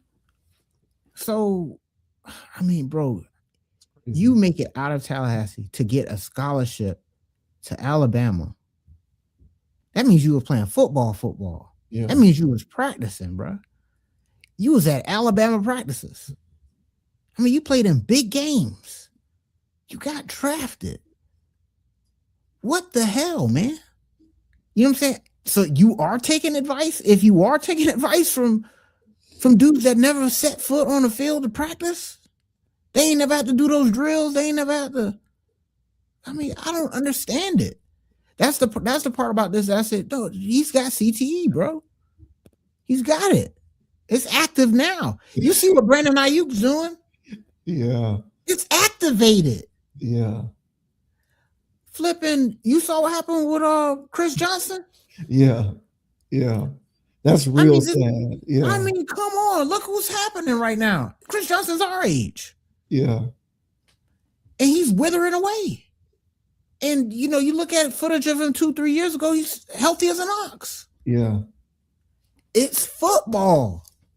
These dudes is clacking. At this point, it's not about age. It's not that, oh, you retired. It's all accumulative hits. These guys are suffering this stuff at young ages. I saw some clip with this kid who passed away on some other stuff. I think he was like 16, 17 years old, and he had trace amounts of CTE. They just did, whatever, and he had it already because he played football his whole life up until that point. So it's not one of those things that needs to take place, in their 8th and 9th year in the league from concussions. Nah, man, this stuff has been taking form since high school. Yeah. So, I would, if I was his lawyer, because most likely his career is over. I don't see any, you probably play XFL or something. You know what I'm saying? But if I was part of his legal team, you know what I'm saying? 100%, bro. But you can't prove CTE. Yeah. They got to wait till you not here no more. Correct. But I would claim stuff like that and try to find a way to skirt it through that way, man, because this is completely ridiculous. Totally sad, but utterly ridiculous. Yeah, I have to agree with you, man. I really do. And I'm trying to, I want to give the situation the benefit of the doubt to breathe a little bit. Mm-hmm. But the charges are pretty bad. And like I said before, if they can subpoena a group chat, that's right there. That's a transcript right there that you can read. I don't really know how you legalese your way out of that. So at a certain point, I hear what you're saying. Like at a certain point, you have to just go, because essentially CTE is like the equivalent of pleading insanity. Like people in the general public can't use CTE because they're not accumulating, they're not getting these brain injuries and concussions. But football, in the world of football, CTE is the equivalent of like pleading insanity and the rest of it. So like, that would be your only recourse at that point if there's hard evidence that you can read of him actually doing this, which according to what we read, that does exist.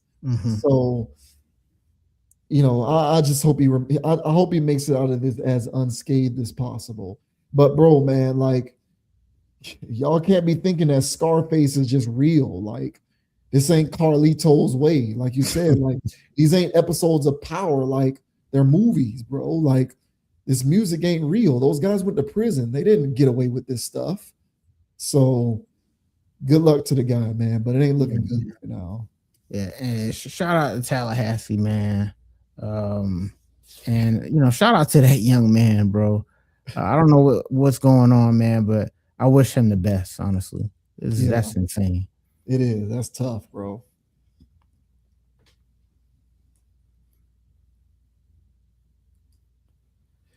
We move on to friend of the channel, Ebro Darden, who is not a fan. Ebro is not a fan of 50 Cent, Busta Rhymes, Timbaland, and who's the other one? Ja Rule performing at a MAGA club event in commemoration of the July 4th holiday. So July 4th is a pretty big deal this year because it is the 250th anniversary of America's foundation.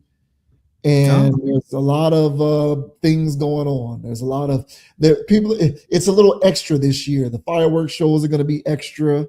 The specials are going to be extra. The parties are going to be special because it's 250. And so there's a MAGA club event. And, in typical Trump fashion, he reached out to see how many of the hip hop Negroes he can get to perform at one of his at his club, at his MAGA club. And apparently Busta Rhymes, Timbaland, Ja Rule, and 50 Cent have all accepted the invitation. There's no word on what they are being paid. They are being paid. That has not been disclosed, so we don't know what they're being paid. But they will be performing at this event, and Ebro doesn't like it. He's not a fan. So Ebro calls out 50 Cent, Ja Rule, Busta Rhymes, and Timbaland for upcoming MAGA club performance. Ebro is someone who has always made his political leanings clear. That is especially true now that his show with Peter Rosenberg and Laura Stiles is independent. He is free to say whatever he wants without any ramifications from the powers that be.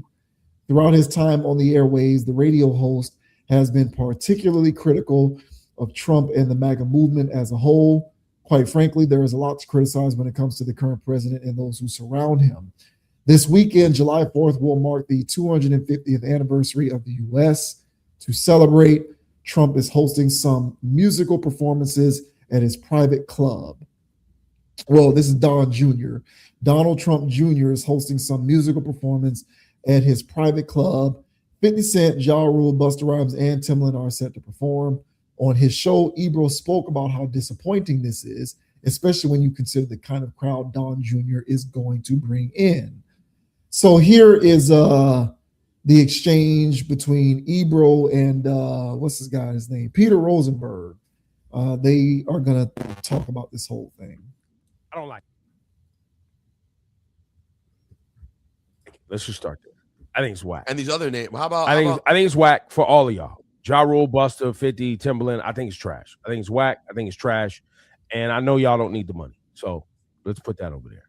The reason y'all are doing this is because you want the business relationships and you see these business opportunities for yourself. So you don't think in some cases it's just grab a bag? I don't think it's just grab a bag at a private. But $500 for an easy private performance. It's not five. No, it's $500 membership for the club. We don't know what they got paid. We don't know. I don't know what they're getting paid. But yeah, okay, maybe it is just a bag. But a lot of these dudes, even when you see, who did we see? Ivanka Trump and Hove and B, and they were sitting at the fundraiser table, right? Like it's all just big money. It doesn't mean that 50's vote. First of all, I don't even know if 50's ever voted. So as much as he's chimed in on politics, do we know if he's actually ever cast a vote? No, he's never endorsed anyone. Right. 50 would not be progressive, by the way. I'm not saying he would. I'm just saying for people to be surprised, what ideals has he ever espoused that would make you think he's like on board with like great progressive ideology? Exactly. Nothing. No disrespect. It's just true. So I have zero expectations, but I think it's whack. I think it's trash, especially at a time where the communities that all of y'all come from, you know, are dealing with the fallout of all of this BS.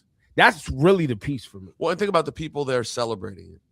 Think about the kind of people that are there listening to you. You know, in 50's case, do basically straight up gangster rap.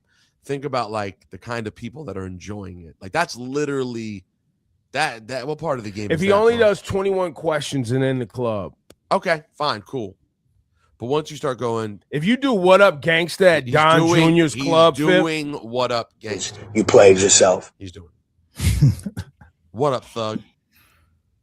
Bo, Katie Miller, bo. That's what's going to be happening. Stephen Miller. Well, that's the other trash part about this whole thing. You know the crowd sucks. Oh. Nah, you know the crowd is all pale pink, no rhythm. You know it is. That's not nice.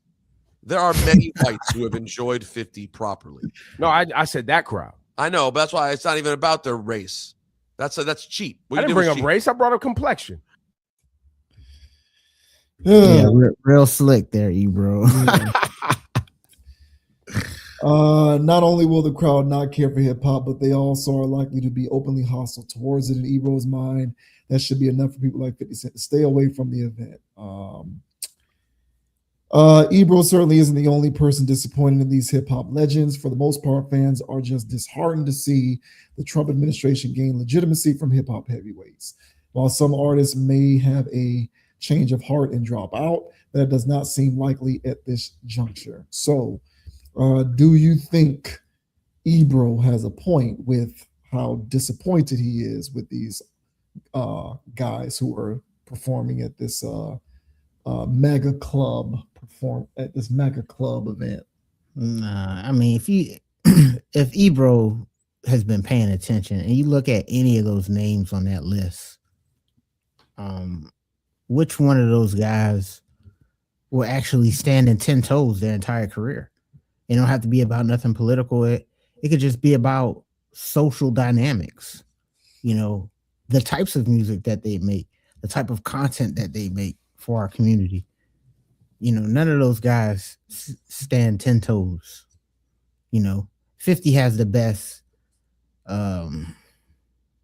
persona out there where, you know, people enjoy him and they enjoy his music and his content, his TV shows and stuff. So, you know, 50 has a lot going for him. But the other people, nobody really cares about them.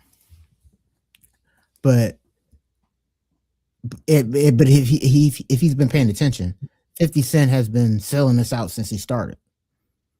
So he came in with all of that stuff, the hyper masculinity, the gangster stuff, the drug selling, the unaliving people in your own community, and all that stuff. He's been on that his whole career, and now that he's older, he hasn't gotten wiser.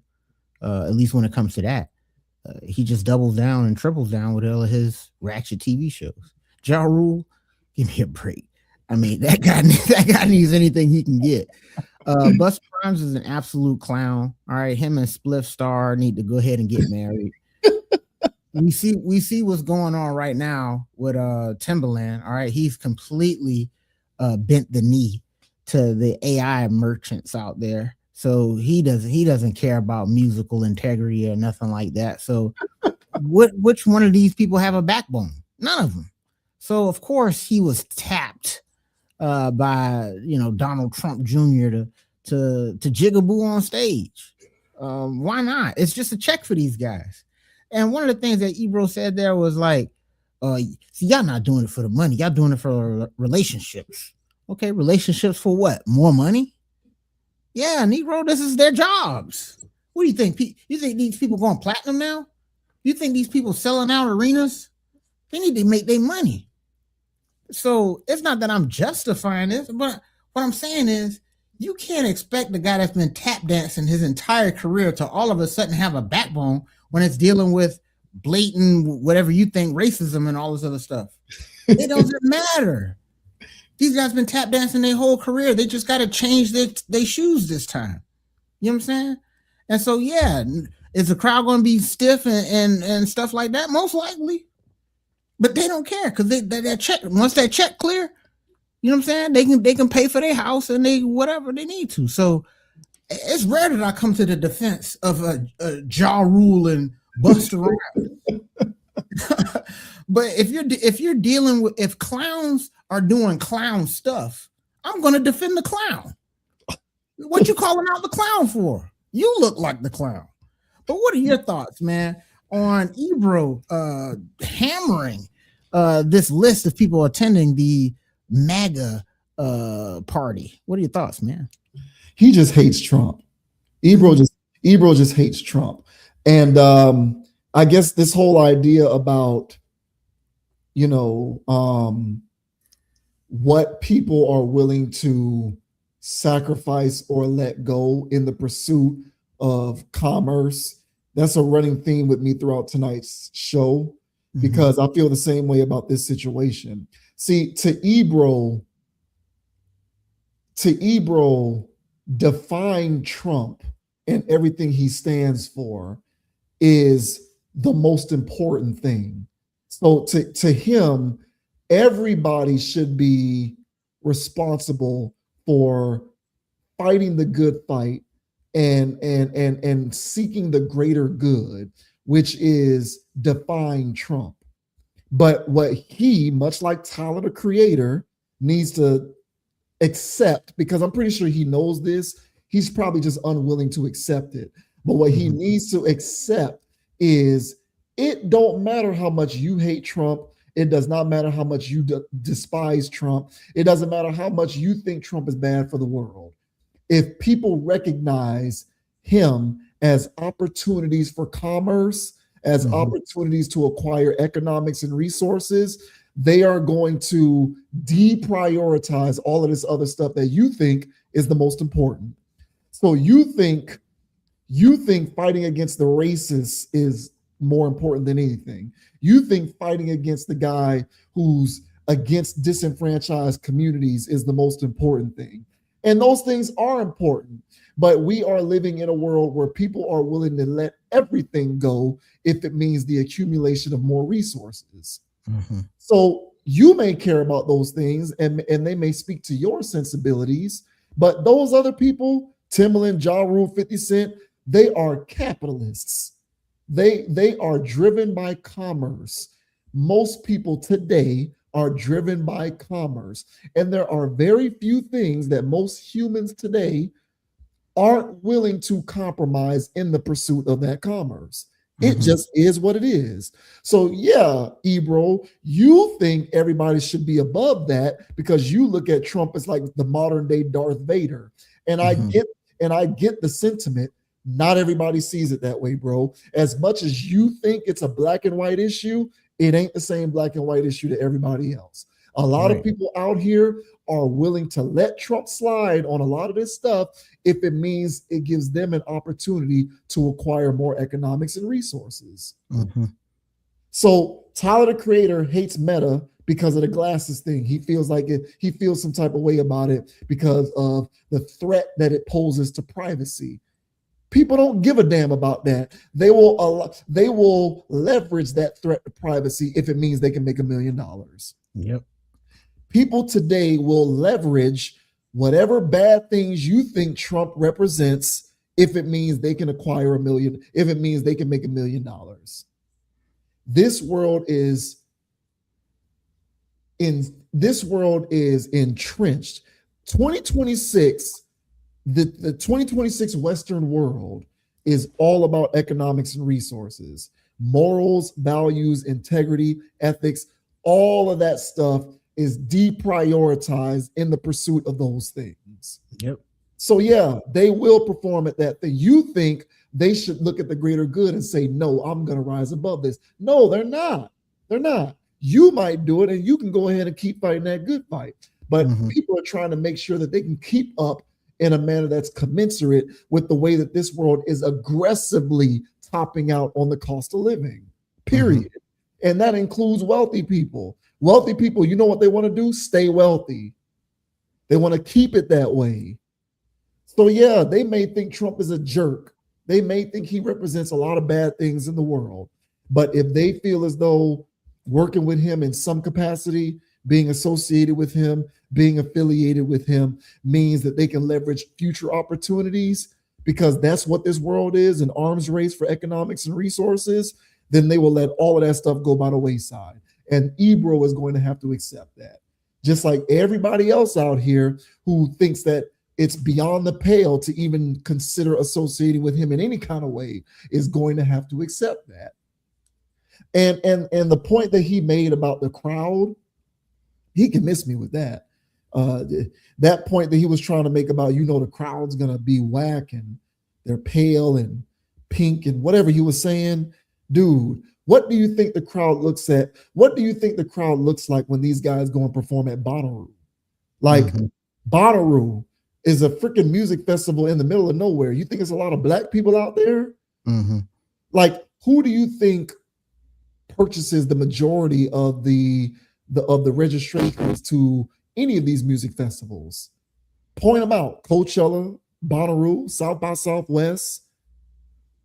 The majority of the people who are in attendance at these things are not from the community.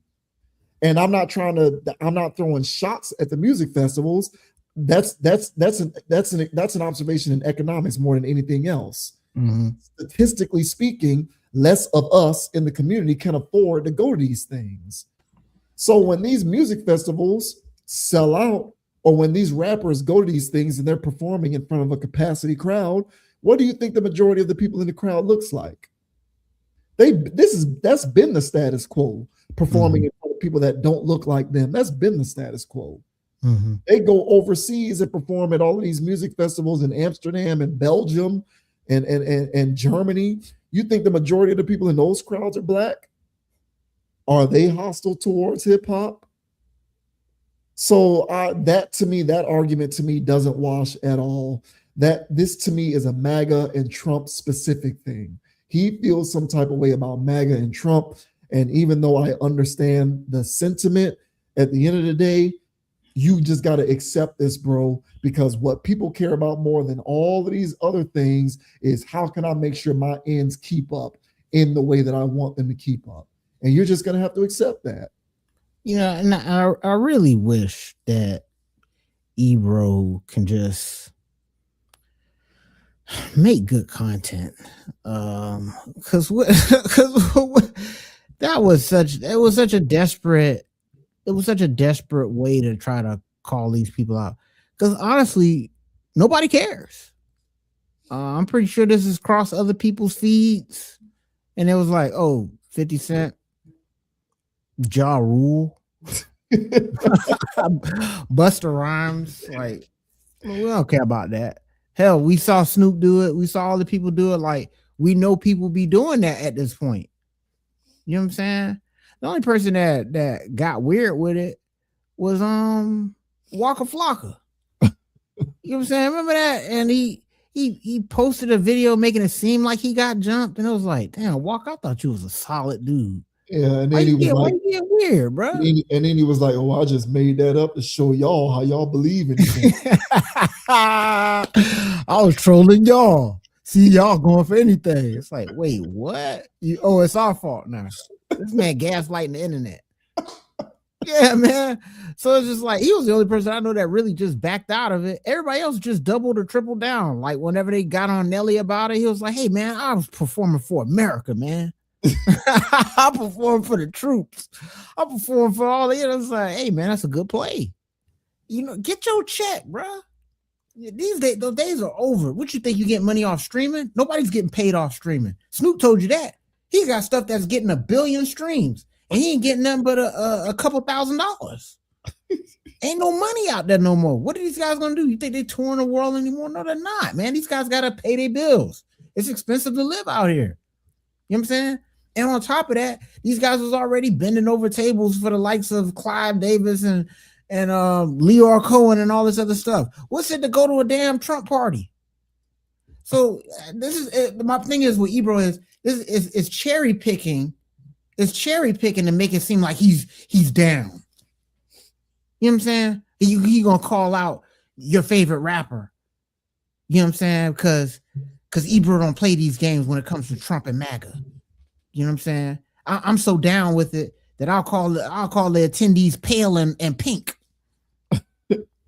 Yeah, so even Rosenberg was like, hey, bro, pump the brakes on that. Where you even coming from with that? I cringe even listen to that. Like, what's your point? What point are you making here? Because just like how you said, man, it don't even have to be Coachella, bro. It could be just a regular ass event. You know what I'm saying? And 50 Cent is out there performing, and he put the mic out, and the camera pans out there. You'll see black people peppered in the crowd. Correct. But it's mainly salt out there. Yes. All right. So what everybody knows. So Ebro, yeah, that's what I'm saying. It just felt like a bit of a stretch. It seems like he goes on these rants because he wants people to really support him.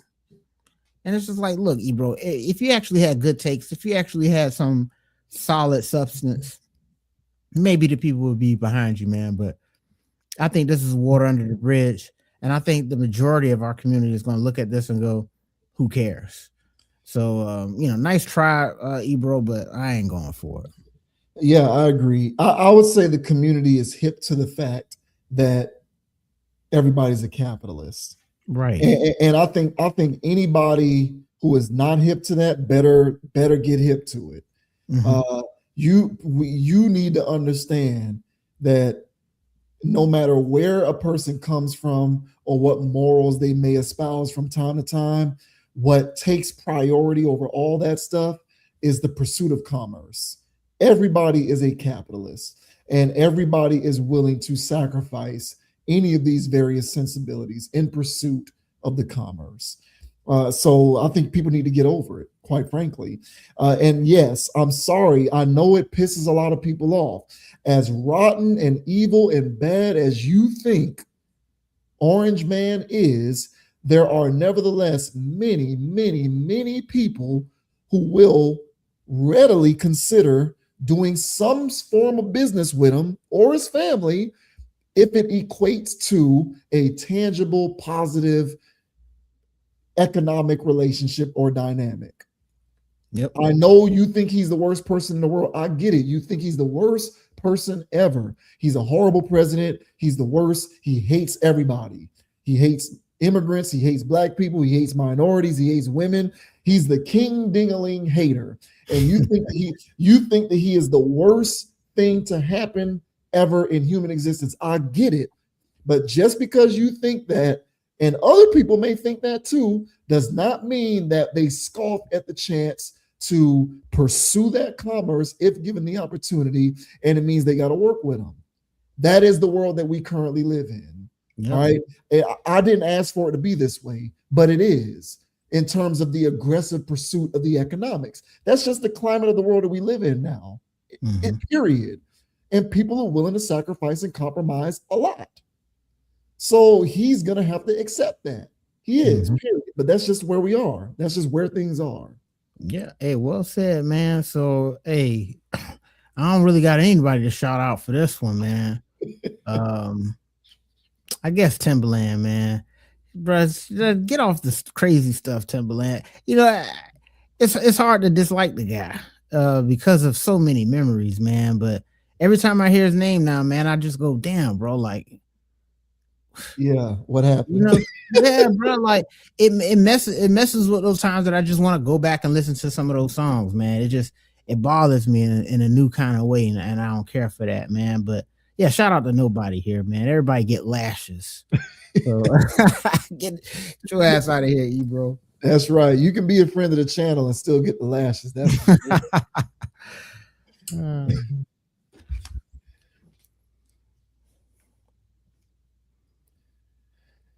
all right. And last but not least, we round things out with comedian Mr. Ha Ha Davis, who was on Shannon Sharpe's Club Shay Shay couch.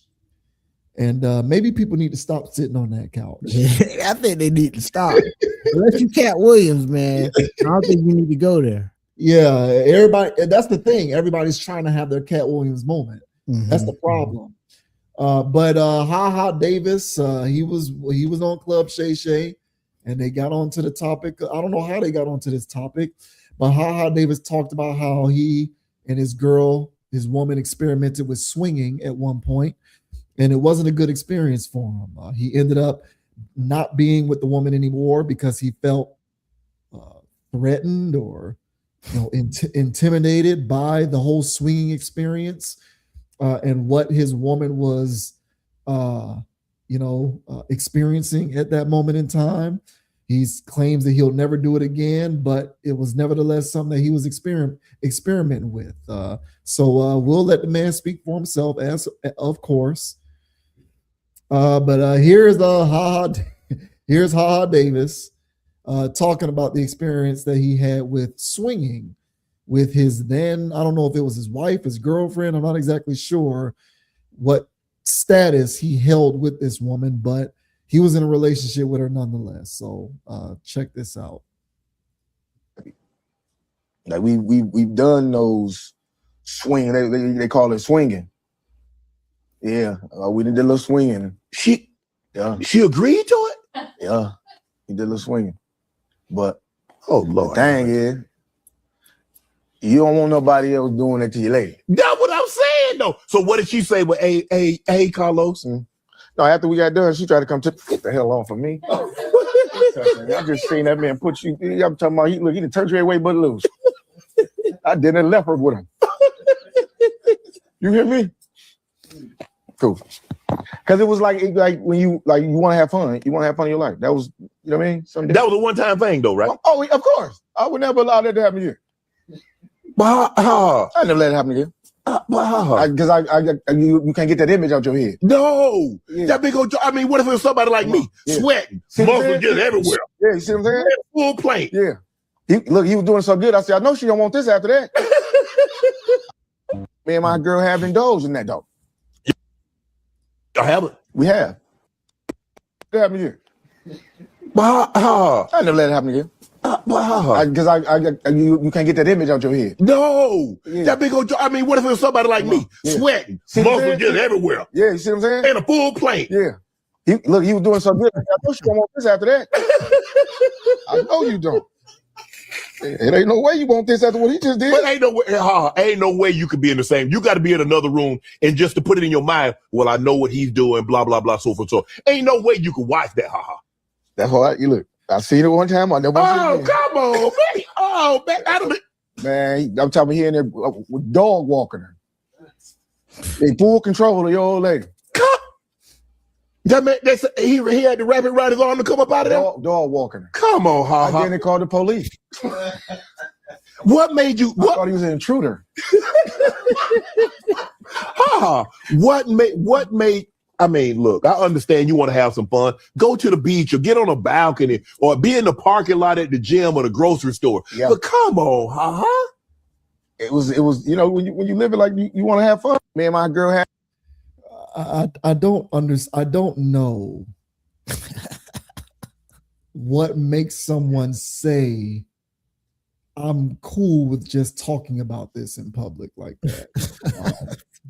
Like I'll just go ahead and just divulge this on a podcast that has hundreds of thousands of subscribers. You on a timeline, bro. You on a different timeline.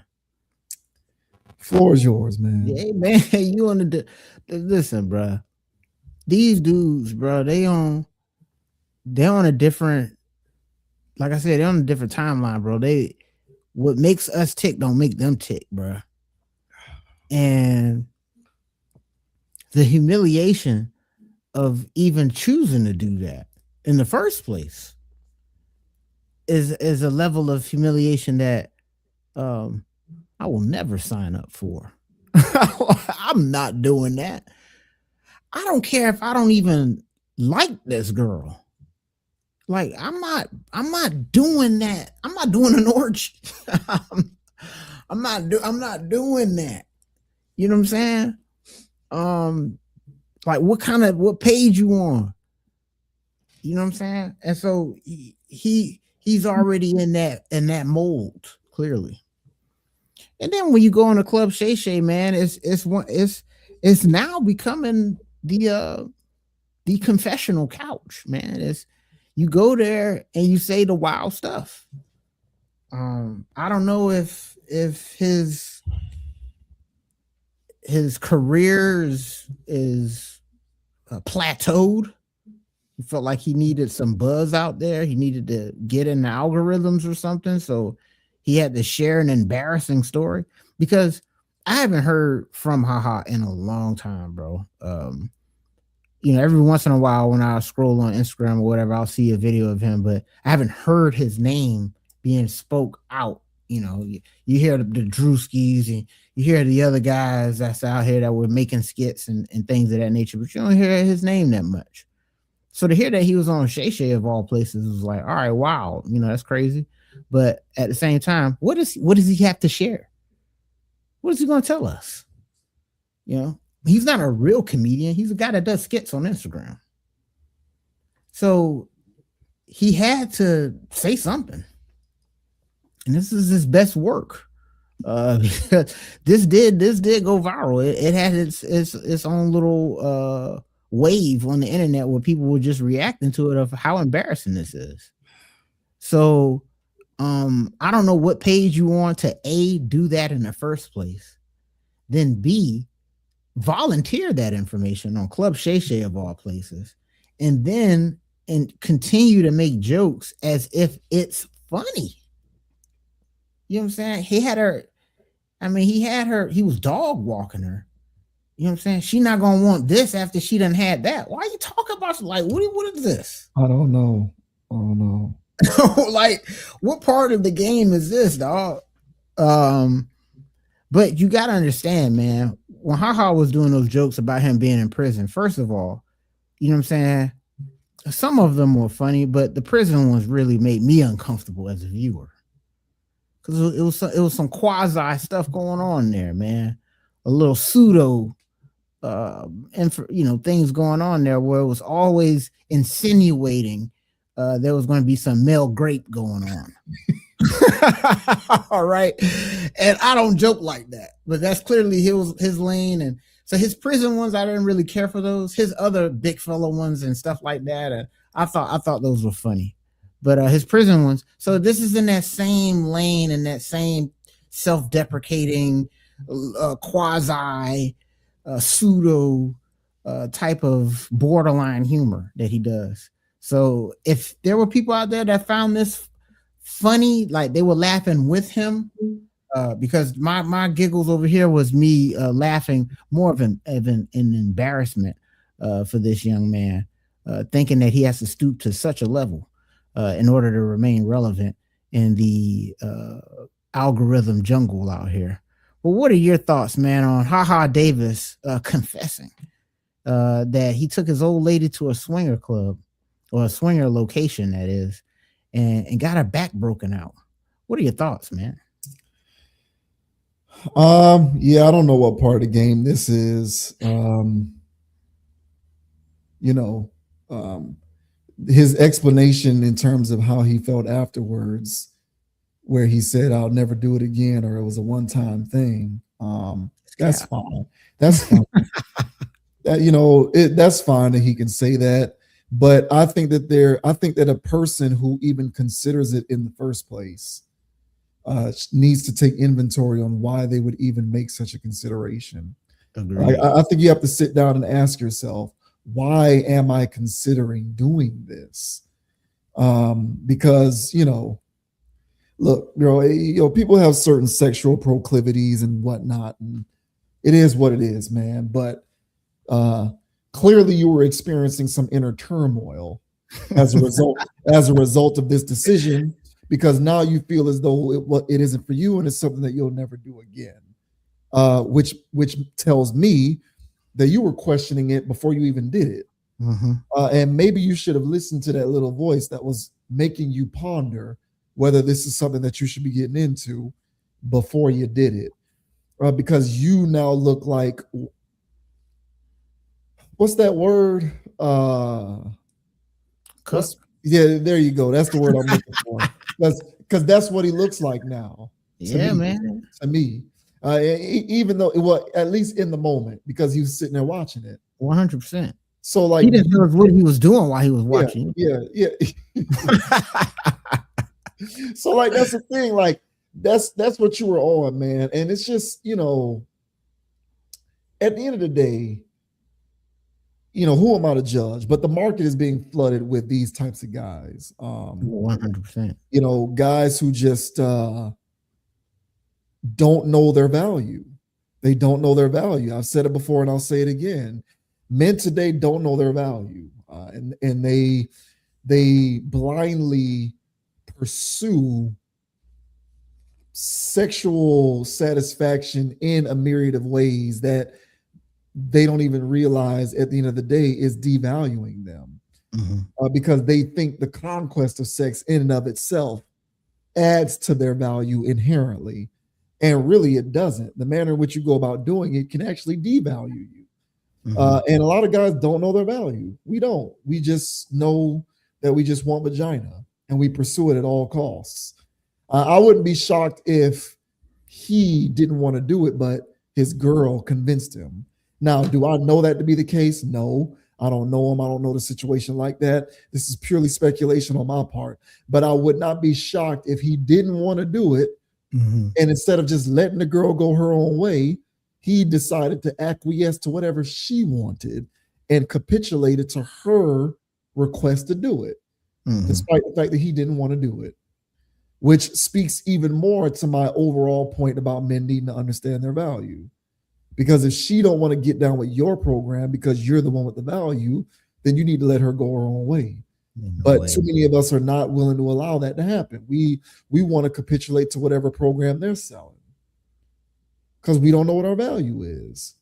So I'm not trying to I don't know him like that. So I'm not trying to devalue the guy. But the way he told the story tells me he didn't really, at the very least, the way he explained the story tells me he had some concerns going into it because nobody comes out the back end completely disgusted, never wanting to do it again. Correct. If you didn't go into it in the first place, questioning whether it's a good idea to begin with. Correct. I don't believe that. I don't believe that. So if you were questioning whether it's a good idea to begin with, you said, F it, I'll do it anyway. And I'm wondering why. Mm-hmm. Because you felt as though this was something that you wanted to figure out for yourself, or is it perhaps because she wanted it? In which case, you bent the knee to whatever her program was, which is the opposite of how this thing is supposed to go. But it is what it is, man. I'll go ahead and get off my soapbox. Despite me saying all of that, I think the greatest error that he made in all of this is actually telling that story on that show. No. Like, you just take that to the grave with you, bro. Because you're looking crazy right now, to me. Yeah, honestly. But whatever, man. This is the world that we live in. This is where we're at. Hey, man, I'm gonna keep it 100, bro. Like the swinger lifestyle, it's out here, bro. Sure. Like, people out here living that, dog. Hey, man, listen. I was on a cruise earlier this year. Okay, the pineapples. Yeah, I was on one of the floors, and I walked by some of the doors that had the pineapple on the door. So I know how prevalent it is, but man, those people know that they're about that life. That's what I'm saying. And people who aren't about that life don't sit there and, should I be about this life? Maybe I should change how I feel about this because I'm thinking maybe I should be about this life. No. And it's weak for you to go. It's weak, in my opinion, to waffle back and forth when you know good and damn well you're not about that life. Right. And I've heard stories, bro, like, it was places in Tallahassee that got down like that, bro, where it was just happening that way. I think our boy told us that. I think he told me that it was some type of thing going on there or something like that where people was just getting it in swinger style. Well, depending on the fraternity that you are a part of in college. You don't have to go to a random house to find it. You can find it at the dog show hosted by the Q Dogs. That's also true as well. Yes. So when that's already kind of a thing, you know what I'm saying? Where people are just, hey man, teach their own, bro. Like I don't get it, and I'm not gonna sit here and try to act like I understand it, but I just know that there's a whole ecosystem of that going on, and those people do live. It's kind of like Fight Club, bro. You know what I'm saying? It's just one of those things. That's why they had a whole pineapple code that I had to. TikTok told me this, y'all. I ain't know that. All right. So now I know. Yeah. Now I know what's going on with that. But yeah, man, they got their own little secret handshake situation going on, and the world was none the wiser. And they do it, and they don't come out and talk about it. So for this guy to even place, we were going to have fun. How you? That's what I'm saying. For you to be utterly disgusted and couldn't look at her the same anymore after that, how did you? What was in your mind that said this is going to be fun? That don't equate to me, man. But I get it. At least for me, the only attractive part about it is, hey, new box. You know what I'm saying? But then when you get new box, you gotta watch your old lady get slayed, and that's crazy stuff. It is. You know what I'm saying? But I guess it's addictive. I guess they like doing it. It's a whole society for that. I don't even know how they keep themselves clean with that lifestyle. I mean, it is beyond me. But all I got to say is, man, when you on that type of timeline, bro, and you in this circle of people up there with the celebrity world or whatever, man, like these guys, they do nothing but embarrassing things or expose themselves or get exposed. So he just chose to go on Club Shay Shay, volunteered that he was a cuck, volunteered that some guy was slaying your old lady better than you. Words that will never be uttered out of my mouth. All right. But he sat there and volunteered it, bro, for the free ski. So I guess shout out to him. But I ain't doing that, big dog.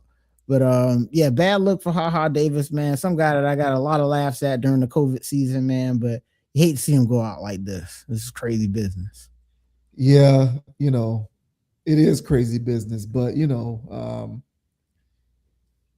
it's more prevalent. So this is where we are. So there's probably some support group or community that's reached out to him or that he reached out to that, you know, is, you know, I don't want to make it seem like it's a bigger deal than what it actually is, but there's probably a social circle that he has of people who have experienced it or are actively experiencing it that he, you know, connects with.